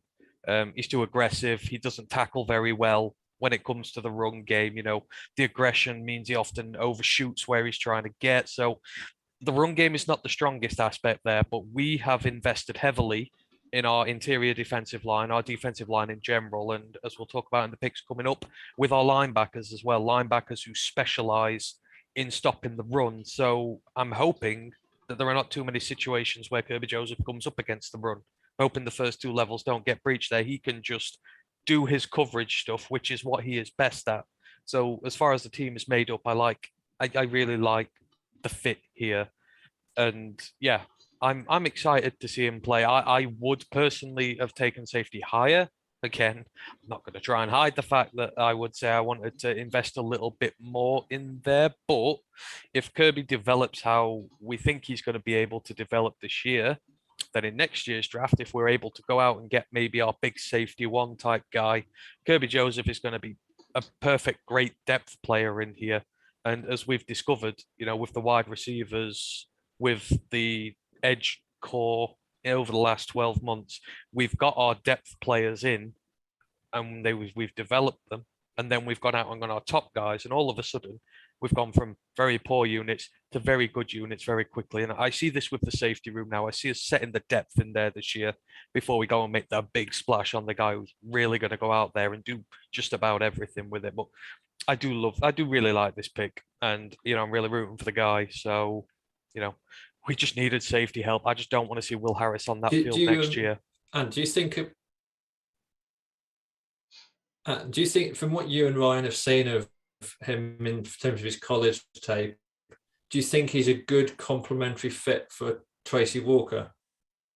Yeah, I do. I think, Tracy sometimes struggles in coverage, but I like Tracy against the run. And I think that, I do like the complementary bit there. I do think Joseph will do a lot more of the coverage stuff, or you can bring Tracy up, be a bit more aggressive against the run with him, and obviously Deshaun Elliott as well. So that's what I like about this pick. Like I said, I think the team has been built a specific way, and I'm hoping in Joseph's case he doesn't have to see much action facing the run, and other guys can do it instead. So yeah, I think schematically it works just right with him. So for me, I think it works perfectly in 3 safety looks, which is kind of being said before. In 2 safety looks, in 2-man, which is kind of how I actually expect us to come out in base defense. I worry about having him and Tracy on the field at the same time and not Deshaun Elliott, because in your traditional kind of cover 2-man looks, you might actually want someone who is better coming downhill. And one thing that we saw from Tracy Walker year 2, year 3 is that strong safety isn't his strength. It's not something that he's bad at, but it isn't what he's good at either. Tracy Walker is a much better free safety. So I anticipate, to Ryan's point, I anticipate Tracy Walker being the free safety 1 and Kerby Joseph being free safety 2. But in 3 safety looks, in sub packages with 3 safeties, which I expect to do us a lot, they'll both play free safety and Deshaun Elliott the strong safety. So I can see him being on the field quite a lot in those sub packages. I do wonder if you can play Walker and Joseph on the field at the same time in 2 safety looks and get the best out of both players. Because you think when Walker comes downhill, you do lose a little bit. But you don't though. I mean, you needed a complementary guy for Tracy this year. I'm not disrespecting Deshaun Elliott, but he's one of many guys on this team who is a special teamer with potential upside in the first team. Tracy Walker's a first team player. Kerby Joseph has been drafted to be a first teamer. These are guys who have the skill to do that. I'm not saying Deshaun Elliott can't, but you know, he's one of many that we're betting on can be better than what they've been utilized as so far. You know, Kirby's the coverage guy. Tracy can work well on the. Let's not forget, Tracy Walker has had 0 help at the safety position over the length of his career there. So, talking schematically about how he plays and that, he's never had a partner in there really worth his time since Quinn left. So, I think it's a bit hard to say that he can't work with Joseph there. It's just we've not been able to use him how we want him to, and he's not had the support back there to help him. I think him and Joseph are fine, and I think for the development of this team, you've got to get your guys in there who are going to be here long term. And both of these guys, we've just invested in Tracy and Joseph. We're hoping is part of the depth group going forward for a long time. So you play them. Yeah, that's absolutely fair. Right, let's move on to our next pick. And at 177, it was the tight end James Mitchell from Virginia Tech. Yeah, we can see what we can do, Steve, on that point. Virginia Tech. So he was injured for much of the 2021 season. I think it was an ACL, boys? Yeah, it was. Something like that. But in 2019 and 2020, one of the best deep threat tight ends in the league. 17.2 yards per catch in 2019, 16.7 in 2020. What I actually find interesting about this guy is in 2019, 11 games, 21 receptions, 361 yards, 2 touchdowns. 5 rushing attempts for 7 yards and 4 touchdowns. So he was someone utilised in those short yardage situations in the ACC. I'm not sure that will translate, but just something that really stuck out to me on the stat sheet. And Ryan, I know that you guys have seen quite a bit from him and were quite high on this pick, actually predicting it before it happened. I think specifically Ant, maybe you were looking at this one. Ant, what do you see from him? Yeah, I would just like to say that I at the start of day 3, I predicted this pick. Like I said, with our offense, let's take the whole quarterback equation out of it. The 2 big things, aside from the quarterback, depending on what your view is, that this offense needed was a wide receiver 1 and tight end depth. And we did both with this pick. And I highlighted James Mitchell. I highlighted him at the start of the college football season on the podcast there. I loved him. I was devastated when he got injured. But for me, I again absolutely love this pick. He is only down there because of his injury. I'm stout in my belief with that. He is. People go, "Oh, don't get excited over a day 3 pick," but he's only day 3 pick because he got injured.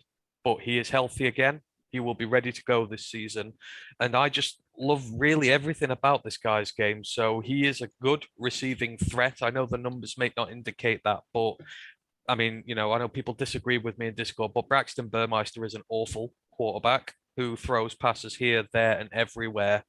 And, you know, James Mitchell has shown a great ability to be able to snag wobbling, misdirected passes out the air, contort his body, work well as a receiver. So you have the receiving threat with him. You have the trick play ability, as you've quite rightly highlighted there as well. And I've seen a lot of people say they hate on his blocking, but I called him one of the better blocking tight ends in this draft, and I will stand by that.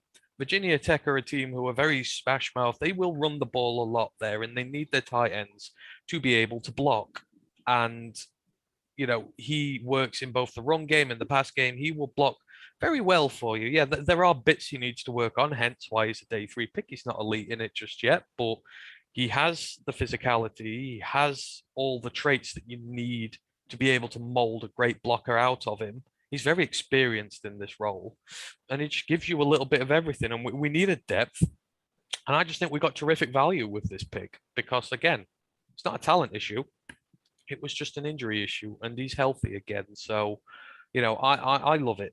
I think we've got a good tight end to eventually here, and I think we've got them, you know, at a very cheap price. So well done to the Lions to do it. And, you know, I'm just chuffed that I guessed one right. Ryan? Yep, I agree.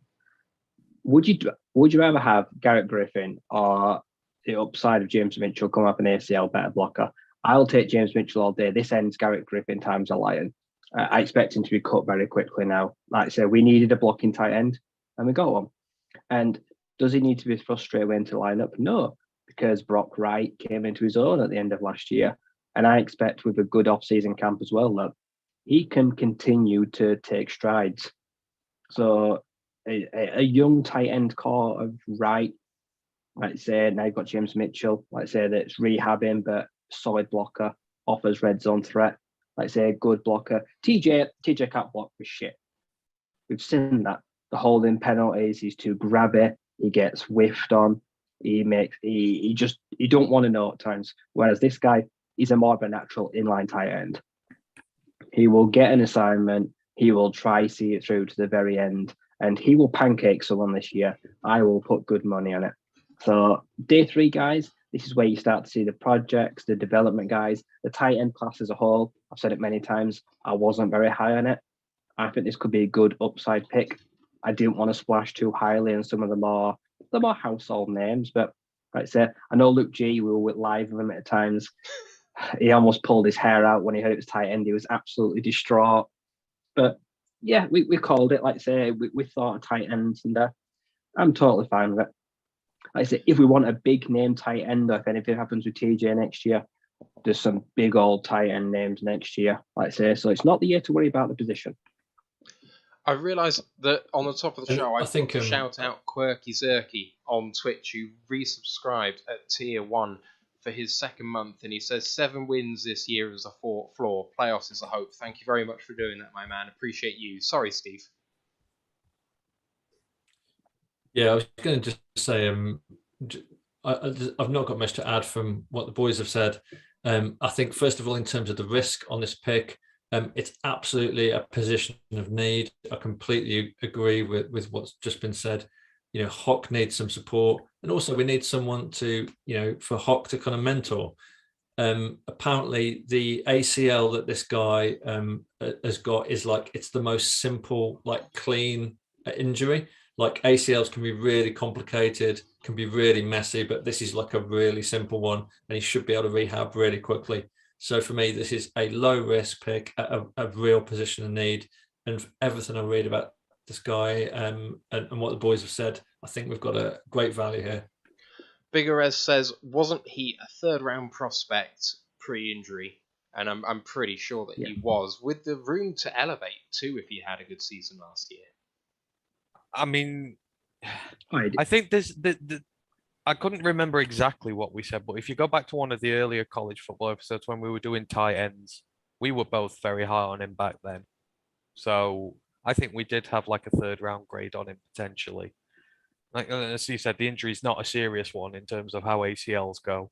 And if he can do what he did at Virginia Tech, Jared Goff is significantly better than anything he's ever had thrown at him before. So he's going to love it here, I reckon. I think people will appreciate him very quickly.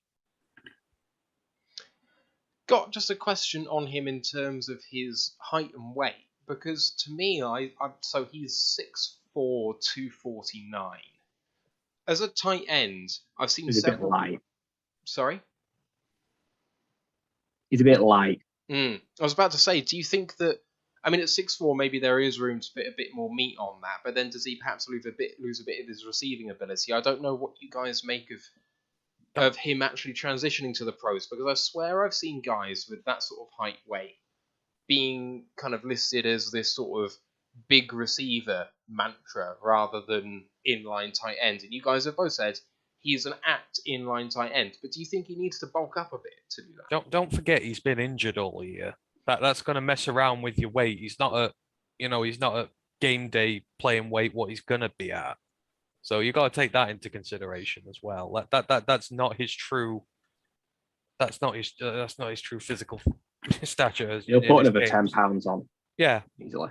I'd expect he will put his weight on in camp, and then he'll go back to what he was. But you're going to lose a bit while you're injured because you're not. Absolutely. Your muscle mass goes down.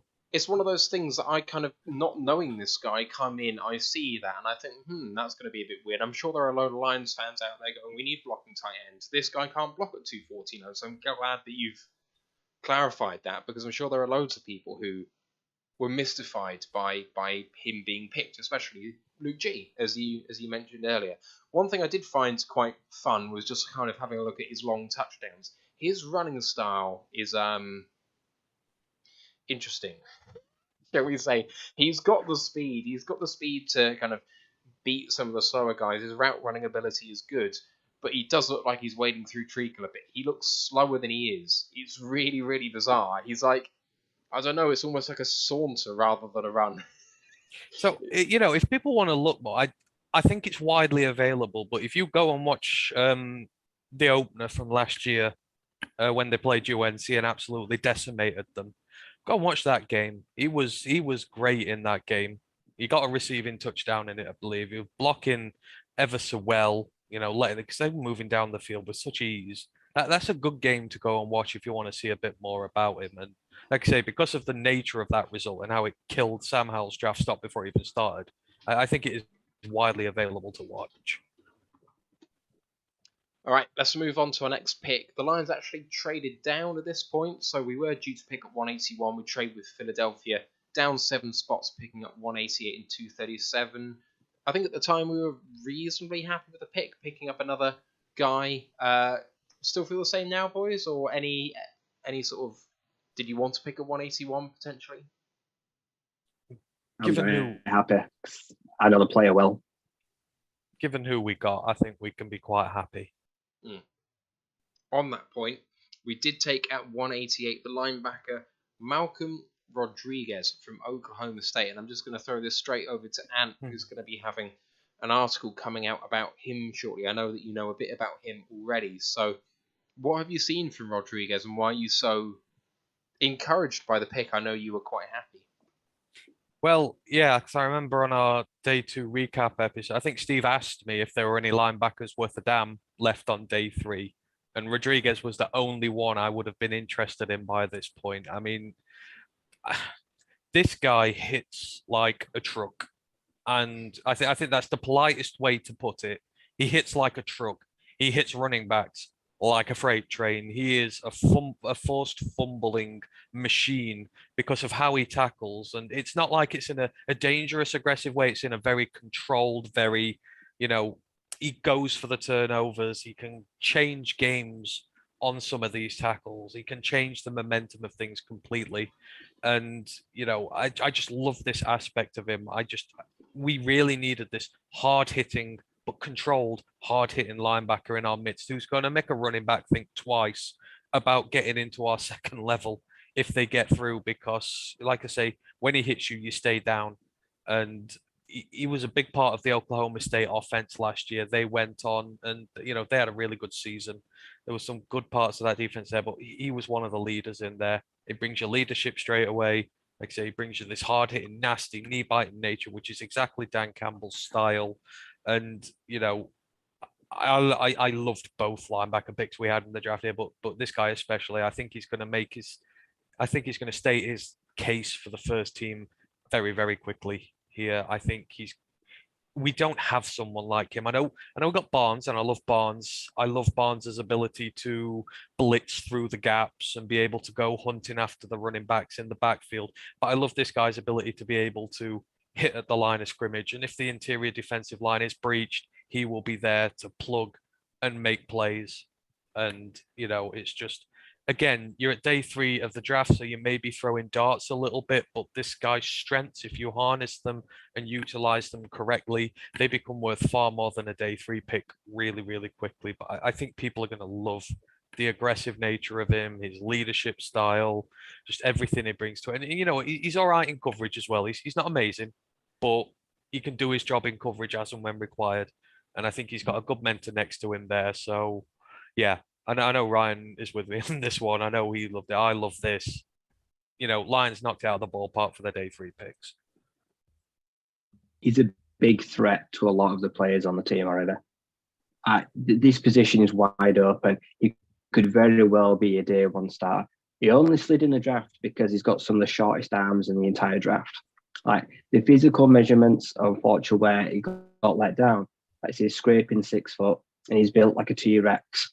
Like he's got little arms, but that doesn't take away that I believe he's the Oklahoma State leader in franchise history in like forced fumbles.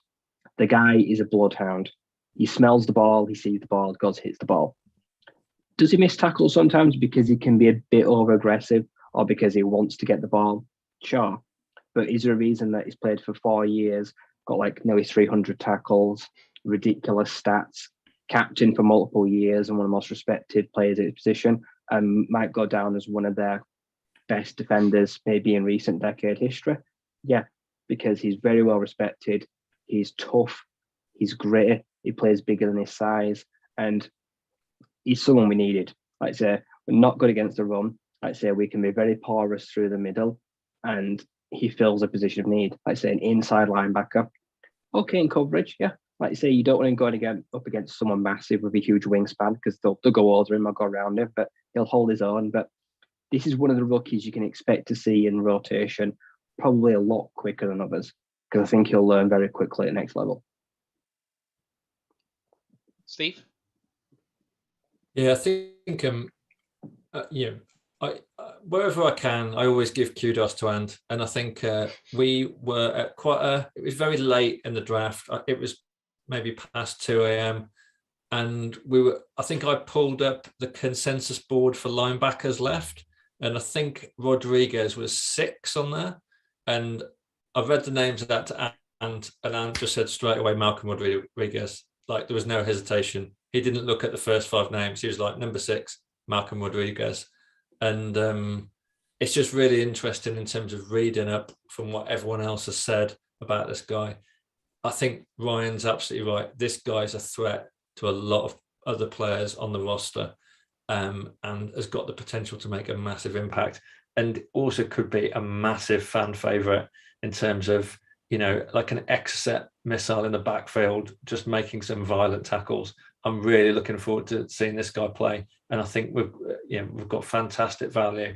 This is a great pick, and by God, we needed it at linebacker. Yeah, we really did. Just to put some meat on those bones of these stats, 408 tackles in his college career, which is insane. His last year, including 3 sacks, he had 16 tackles for loss, which is unbelievable. Ryan mentioned that he might be the forced fumble leader. I'm not sure if he is, but he did have 13 in his college career, including 7 in one season in 2020, which is crazy. I had a look at Raz just because why not?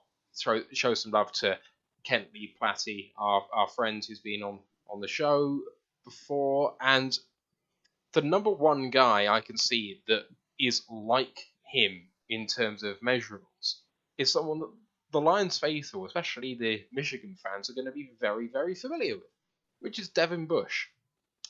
Basically the same height, basically the same weight, basically the same speed, basically the same explosion. Down the pause, pretty much the same guy, apart from a bit of a shorter broad jump, and he's much, much stronger on the bench. On the bench, in this draft, the number one guy at the combine was Chad Muma with 27 reps. In his pro day, he did 36. Like, there was no one close to him in terms of the bench. And when you have a look at the way he hits, the way he can hold up in run defense, it absolutely shows up on tape. Is he going to be Devin Bush? Well, I mean, Devin Bush hasn't worked out I hope not. but you could. I actually now I put that down there. I don't not see it. I can't say no, he's not Devin Bush, because that speed, the athleticism, the strength, the hard hitting nature of him, it does show up. See, yeah, exactly. And I can guarantee you that Dan Campbell was sat there at his laptop with a semi watching his highlights, because that is exactly the type of guy he wants to draft. These guys who are football guys who hit hard, who play hard, never take a rep off, are leaders and are great in the locker room, and he exemplifies all of that. And I mean, State won the Big 12 last year, didn't they? Right. Am I thinking right? So yeah, Yes. this team dethroned Oklahoma, which were expected to run away with it. That's the sort of season they had. That defense was miserly against some really good offenses as well, against a lot of names we're going to see in the league this year. So yeah, he screams Dan Campbell all across the board, and I can't wait to see him. He's low-key one of the best picks we made, I reckon. He's a gym rat. He's going to be pissing a lot of cups and getting a lot of drug tests because he works out like he lifts heavy weights. He looks like the kind of guy that does steroids. He is jacked up. Right, let's move on from this, and apologies to the viewers for Ant's vulgar nature there, but we'll move on. What? It's hardly the most vulgar thing that's been said on this pod. I'm just making fun. If you don't think Dan Campbell wasn't sat there salivating over his highlights, then you're wrong. Yeah, salivating wasn't quite what you said. We'll move it on to number 217, and it was the edge / linebacker James Houston IV from Jackson State via Miami, or was it Florida? It was Florida, wasn't it? Florida. My mistake. Florida. Yeah. So the transfer, played outside linebacker, not as a starter at Florida. They transferred to Jackson State and had what can only be described as an unbelievable year. 70 tackles, 52 solo, 24.5 tackles for loss, including 16.5 sacks and 7 forced fumbles, 2 fumble recoveries, an interception, 2 defensive touchdowns. Like, you can't say any more about this guy and what he produced on the stat sheet last year. I know that Ant and Rye were both huge on this because he's come from a historically black college or university. I'll throw it open to you guys to talk about James Houston. I mean, when the pick came in, and I remember being on the pod, I was like, I'm really going to like this one. Like I said, you know who this kid is. Do you know what I like? This kid has turned everything round. Like you say, like if you go back to Florida, if people don't know what happened, he was dismissed from the team. He was involved in something really bad. Like I said, there was a scam and a lot of players got involved. Like I said, there was a credit card fraud scam, and he was dismissed from the Florida team, and he found himself having to find somewhere to go, and that's lingered with him now for a few years. Like I say, Jackson State, like I say, Deion Sanders, he has brought a wealth of talent there. Like I say, there's a lot of guys that want to go play for him. Like I say, and some have done really well. And last year, he just had one of those all-round, like, Madden kind of years where he does every single thing. He got a stat, like, on every field possible. He dominated the field. The problem, DA problem, as his nickname is, like, there's a call that for a reason, because you have to account for him wherever he's lined up on the field. And he makes offensive linemen quake in their boots because he is a wrecking machine. He can singly take apart an offensive scheme when he's on the field. I think he'll play as an outside linebacker. Don't think he'll be an edge at next level, which for me is fine. Like I said, I think he's probably more of a threat to Julian Okwara than he is Okwara or Charles Harris, which is fine by me. I don't know how we're going to use him, but I can't wait to see him play because the guy's got a huge chip on his shoulder. He's cocky, swagger. He's got an attitude about him, but he's had one of those years where he's put it all together. Sure, you can talk about the competition. He's going to step up well, but in the last few years, FCS, a lot of them have come up at the next level and they've made an impact felt. So I think now we're moving past that field where you can't just judge him against the competition they've played against. And he's been in a big locker room, like you say, he's been at a big program like Florida. It humbled him his time there, and we're getting the best version of him right now. He's the best of himself that he can be. And the fact that he got drafted, he will be so blessed to be here. Like I say, I can't think of anyone that's more happy that someone took a chance on him, and he's going to play like that. Yeah, me and Ryan got really giddy over this pick. Goes back to because when we were covering the East-West Shrine Bowl, when that was on, one of the teams there, their linebacker core was James Houston and Diego Fago, the linebacker from Navy. And we said, if either of those lands on our team in this draft, we're going to be very happy because Fago's put up great numbers with the Navy midshipmen, and both of them they're quite similar they love to get in an opposition backfield, and they love to stay there, and they love to cause pandemonium. And this guy's probably I think he's definitely the better of the two.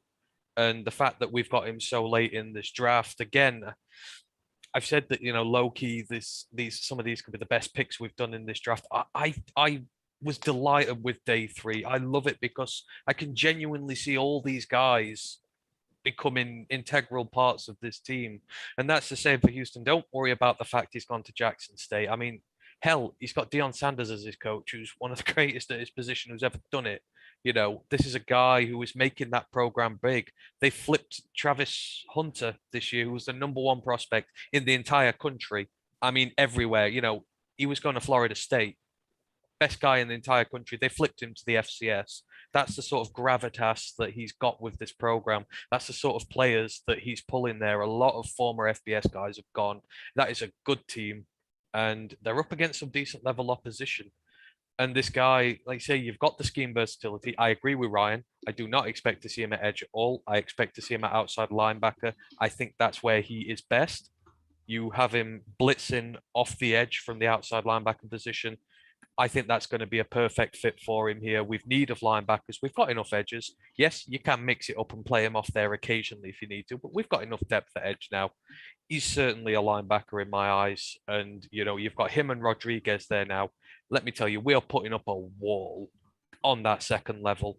Those two, the thing they love to do most is get after and hit running backs hard. And, we've invested in that interior with high draft picks, and we've invested in our second line of defense with guys who have such upside at the position that if it's tapped into and it's even partially realized, they're going to be great players. But again, yeah, like Ryan said here, Houston, he has turned everything around. He has humbled himself by having to drop out of the FBS. He has got to work. He has turned his entire career around. He is on an upward trajectory here. And he is a guy who is going to be desperate. I mean, desperate to prove himself at this level. And what better place than in the land of opportunity that is the Detroit Lions, who doesn't care if you're the #2 overall pick or a round 7 pick. You play better, you take advantage of your opportunity, that spot is yours to lose. And James Houston will know that. So, yeah, me and Ryan got giddy about this, and rightly so. Ignore the fact he's a day 3 pick.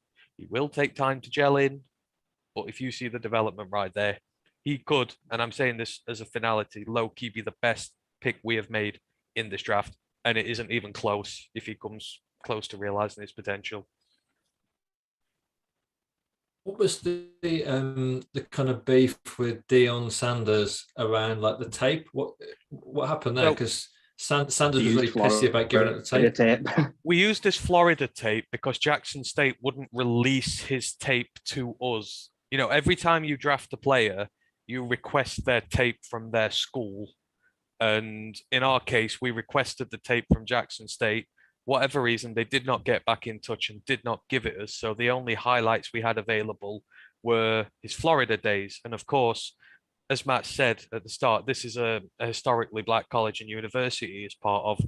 And Sanders felt slighted that scene wasn't getting highlighted to the wider public because, we've done a lot on the HBCU this year and it gets criminally overlooked for some of the talent you can get in there, and it really dug a bone with it. He thought it was us deliberately stubbing them. It wasn't.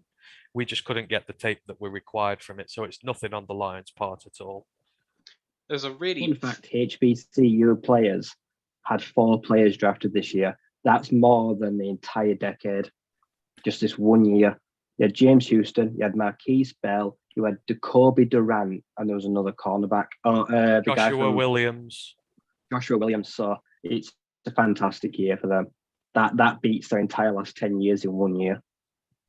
There's a fabulous rep that I saw on tape this morning from him where he strip sacks Akil Glass, and I know Ant was a big Akil Glass fan from is it Alabama A&M? Correct. Yeah, and he just absolutely takes him down. The ferocity of this guy is like something I haven't seen before. Like, he's so sudden. Like, you hear it said about other players, then you watch this guy on tape, and it's like, oh, I was wrong about the people before because he's incredible. I think you guys are right that he will play off full linebacker, but I hope we can make him work at edge, because with his skill set, if he actually works out at edge, oh my god, like that's going to be impeccable.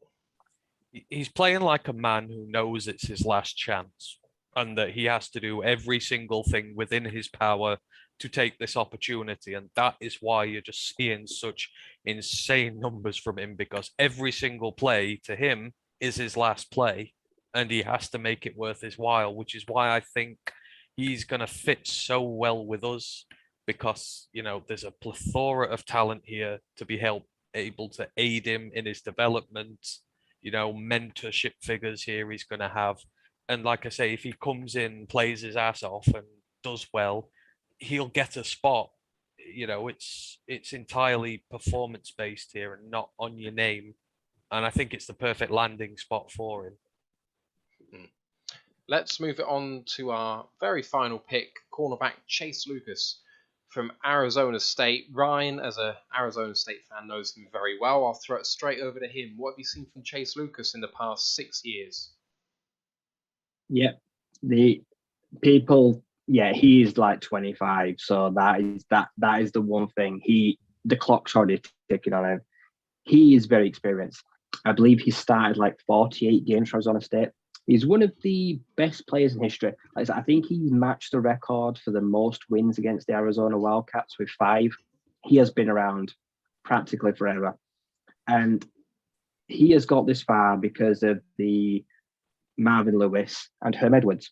Went, like I said, halfway up through his career, 2 NFL caliber coaches came into Arizona State and he's flourished under them. Like I said, 5'11", 188. He's not the biggest, but he's more athletic than people give him credit for. The RAS score was fairly average, but compared to AJ Parker's, it was a lot better. Like I say, so he can certainly compete. The wealth of experience he brings as a slot to limited outside corner is something that can't be overlooked.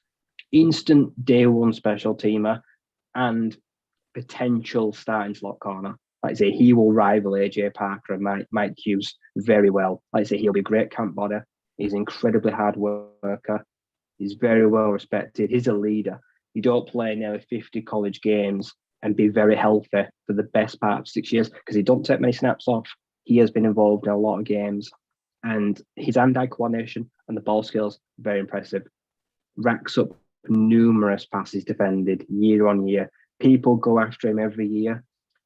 Oh, I can't remember if it's him or Jack Jones. One of them got a pick 6 against Arizona in their rivalry game last year. Could have been Chase, but he's very good on the ball.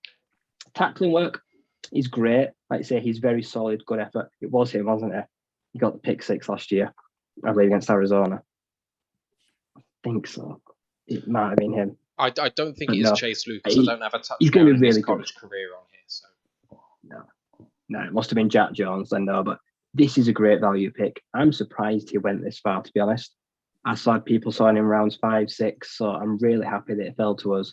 And he's going to be an incredibly hard worker. And he's someone else that he's joining a very, very crowded room that he's not overly experienced. Like the cornerback room we have is very young. It's a bit naive, a bit wet behind the ears. And he's already one of the oldest cornerbacks we have. And he hasn't even touched the ball yet, which is kind of weird. So he's going in with a plethora of experience. Don't be surprised if he wins a starting job before the end of the year. This could low-key be one of the best value picks in the entire draft. He could be a steal of the whole draft if he can be the starting nickel corner next year. And I'm writing up on him as well. You're not going to get a better summarization of a round 7 pick than from a guy who supports the team he's played on, because, you know, tape is in limited supply. So I'm not going to add out else. I can't say anything that Ryan hasn't seen. So I bow to the superior knowledge of Ryan. If Ryan's happy, I'm happy. I mean, I love how you called his RAS average when he got an 8.9. Like, it's literally 89th percentile. That is average this year, isn't it? God knows how many guys got over a 9. 8's becoming obsolete now. Outstanding, though. I mean, you can see it on tape how how agile the guy is. His change of direction is fantastic, and that's why I guess he is getting projected to that slot position, Ryan. He moves from side to side with ease. He does, yes. He stops and changes direction really well. The hips flip really nicely. I think it might have been Jeremy Reisman or Dave, one of them put a clip on today where he matches a corner up and then he flips his hips back inside and bats a wall away in the end zone. Really impressive. Like I say, the quarterback puts it where he thinks he can't get it, but he manages to turn around at the exact moment, stick a hand in, swat it away. And that's what you're going to get. Like I say, he will match up to guys that think they can overpower him. He's got a very slender frame, but he makes use of what he's good at. Like I say, he's very athletic, and he's agile, he's twitchy, and he doesn't give wide receivers respect they want. I mean, the one thing I will say about this is, I know maybe we were surprised we went corner in round 7, but I do kind of like the way the cornerback room has fallen this year and what we've done with it. Obviously, Mike Hughes is in there as well. We all know there's talent in that cornerback room, right? Let's not get it wrong. Obviously, Jeff's still to come back. Amani had a really good year last year, but we've seen from Iffy, from AJ, from Jerry, we've seen the flashes of how good they can be. So why not add even more competition into that room and let them fight it out? And whoever rises to the top is going to have earned it. And to be fair, I think they will be playing at a very high level. If you're going to be able to beat some of these guys out with your play, I would like to think, we're going to get some really good play this year because, there's that much talent and potential in there that the cream will rise to the top and we will get the benefit of that.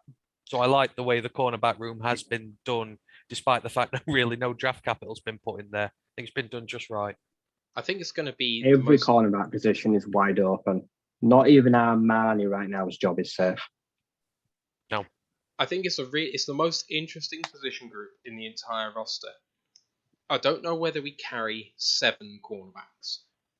We probably do, but we could carry only 6. And Ant just listed 7.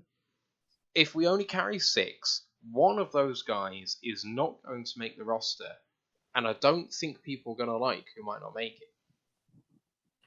Exactly, but again, it's what you want, because that 7th guy who might not make it, for damn sure he's going to have pushed them all to the limit to make sure he's the guy off there. So the 6 who remain will have earned it.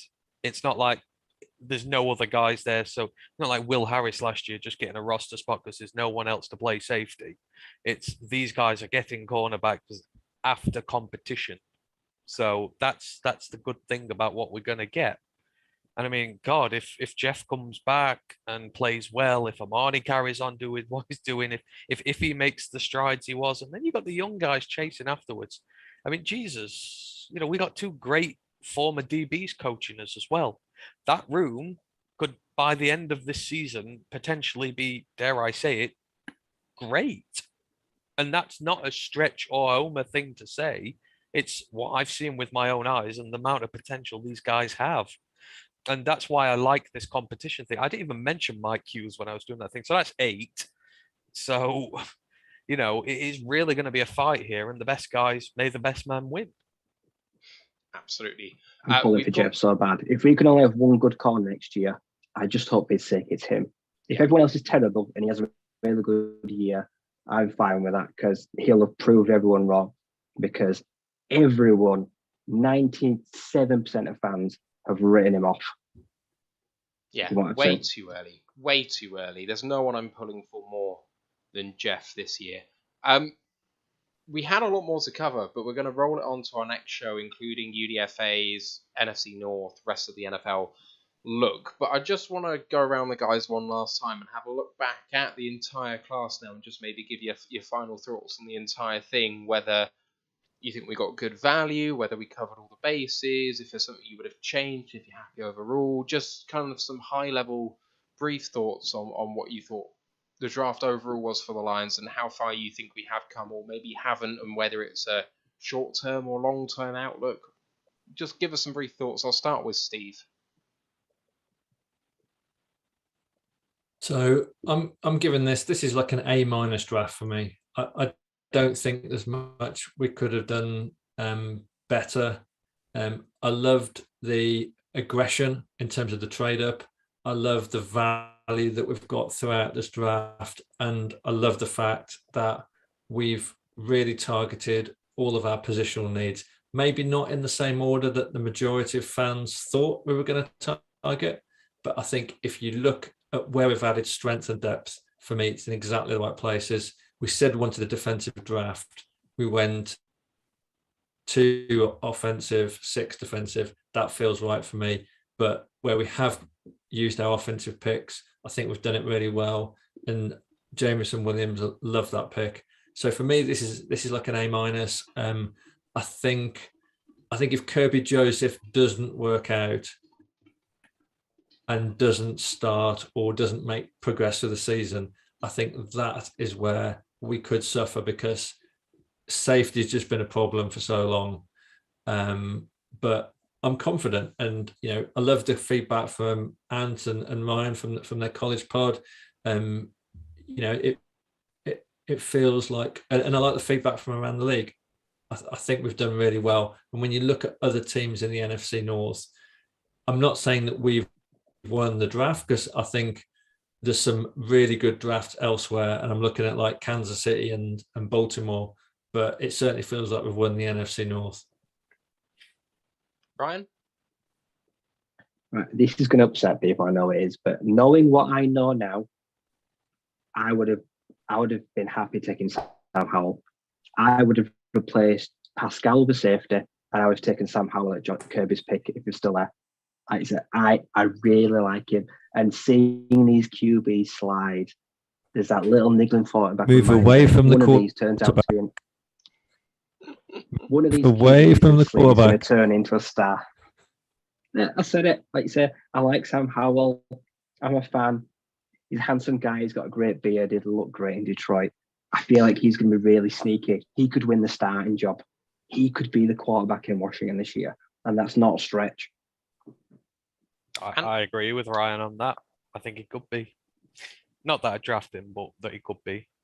So my takeaways from this, my hot take. I'm not going to grade it because I don't want to curse it or anything like that. Let's just say I'm very happy with it. But my hot take is, this is the best day 3 draft we will ever have or have ever done.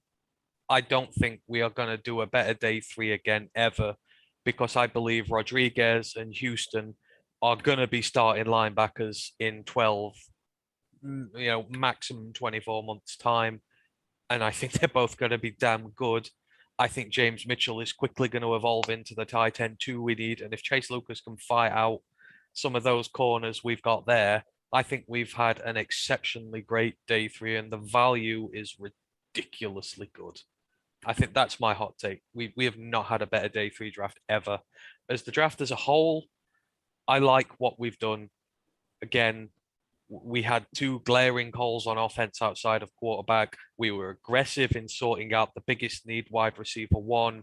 And I think we were all a bit surprised, but, they went and got their guy, put a lot of faith in him, which, as Ryan said a lot earlier, Jameson Williams is going to be forever grateful for us for doing that. Players remember things like that. They remember when you let them slide, and they don't appreciate you as much. Like the quarterbacks will not appreciate the guys who took them anywhere near as much as guys like this have. But Jameson Williams, like I say, he'll love the fact we've gone up and got him. We addressed tight end 2 in the long run. We've really gone heavy after the developmental linebackers, and if we hit on them, we've solved the unit without spending a high pick on them. And the edge room has been transformed as well. We've given ourselves the pieces we need. In 2 years, the trenches have been completely and utterly, transformed. And if Hank Fraley and Todd Walsh do their jobs correctly, if Hank Fraley carries on doing what he's doing, we're going to be one of the meanest, nastiest teams in the trenches very quickly in this league. So I do like overall how the team has been built. Again, with Ryan, I am skeptical about the safety room, but I think we're laying the depth work there for a big guy next year, and I'm happy with that. And I'm happy with the cornerback room being so competitive. The areas we've not been able to address in the draft, it's not like we've not done work on them. I think every area's been looked after pretty well, apart from quarterback. So I walk away from this draft very happy, and I'm just excited to see some of these guys play. I'm excited to do some of the film reviews on them as well because it's going to be fun. In short, for me, just to finish this off, I think this is the best draft since I've been a fan, at least at this point in the process. In terms of how I felt at this point in the process, for all of the other drafts, the last 10 years, I feel comfortable in saying I think this is the best draft I've seen at this point. The best thing I can think of is that there were so many fans in the pre-draft process who were asked, what do you like, what don't you like about the team at this point in time? And the number of people who said, I believe in Dan Campbell, he's won me over, but I'm yet to be won over by the GM. This should be the draft that tells you, no matter how this turns out, because luck is a massive factor in this process, and you cannot account for that at this point. The decision making and the process is the important thing. Do you think the decision making and the process is put in place at the moment will lead to continued future success by making good decisions consistently? This is the draft that should tell you that that is absolutely in place. We have this team in place for another 4 draft cycles. That is the big takeaway for me. We should be on the road to continued draft success with this team in place. And that excites me no end. If we can continue this ascension, free agents will want to come to us, and on cheaper deals than they've wanted to come to in the past. If we can draft well, and if we can get the quarterback right, whether that's Goff making it happen this year, or someone else next season in the draft, the future is incredibly bright here. And I'm really bullish on it. Now, this draft, Williams could bust out. Hutchinson might not be revolutionary. Paschal may just be a tweener. Joseph may not transfer those skills. Rodriguez may be too small with too short arms, and Mitchell could get injured again, and Lucas could get cut, and Houston may never see the field. All of those things could happen. It's within the realm of possibility. But if you have a look at the skill set they all have, they're all terrifically good picks in their own right. It's the first draft I can remember where we basically don't have to justify one of the picks in our own head. Paschal on the borderline. But you have a look at what the media have said about him and what other people have said about him when they've come out and actually said, I actually really like this pick. I can't remember another draft when we've done something like this before, so I love the process. I can't wait to see what the next 5 years are going to look like. All I would really add on to this now is, we've seen the draft, we've got the players in there. Now we need to have the development like we did this, last season, seeing the rookies, the UDFAs come through and progress, stake their place in this team and keep getting better. Because for me, there are expectations this year now. There are no excuses for me anymore. I don't want to hear the word tank. I don't want to hear the word losing, the phrase losing season. I don't want to hear none of this. The next progression for this team is winning games. And I will stand by this to the day I die. I don't want my rookies being in a losing team year after year after year after year, not knowing how to win games. We only got 3 last year. We could have had more. That showed earlier in the season. We were a bit naive. Some plays we took off, and we paid for it. But towards the end of the season, you saw that ability to really knuckle down and start to win. And we need to carry on with that this year. I think we need to be looking at 7 or 8 wins. We certainly need to be finishing above the Chicago Bears. I would have massive red flags about this team if they can't beat that shower of what next season. There are expectations now. We have drafted well, we have done our off seasons well, and now is the time when we really have to start putting end results out there. And if you want to come at me and tell me that losing another year is fine, I will argue you till the day I die.